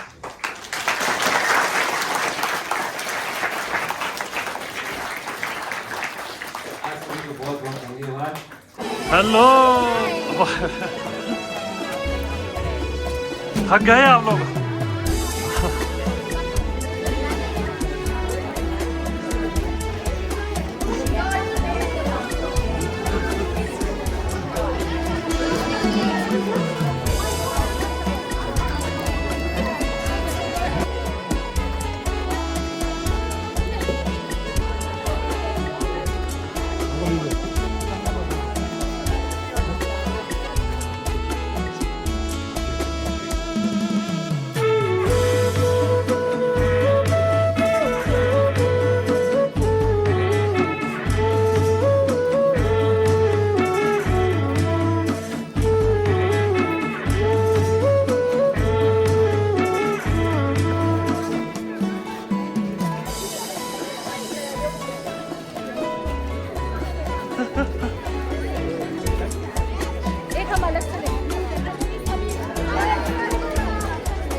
हाय, कैसा है खाना? अच्छा है? खाए नहीं? बनाने वाले देखो इधर, ये हाँ अच्छा है।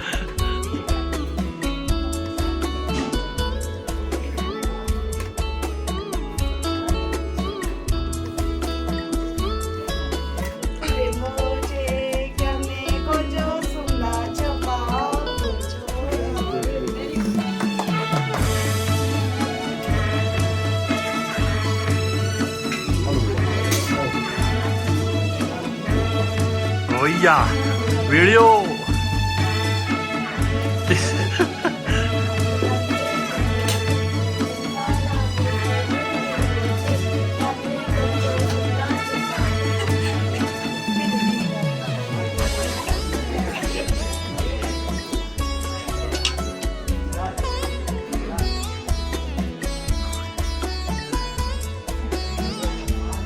आज का कार्यक्रम खत्म होने के पश्चात फिर चल पड़े हैं स्कूल के विद्यार्थी, देख सकते हैं 4 स्कूल से आए थे यहाँ पर आज सी लर्निंग के लिए।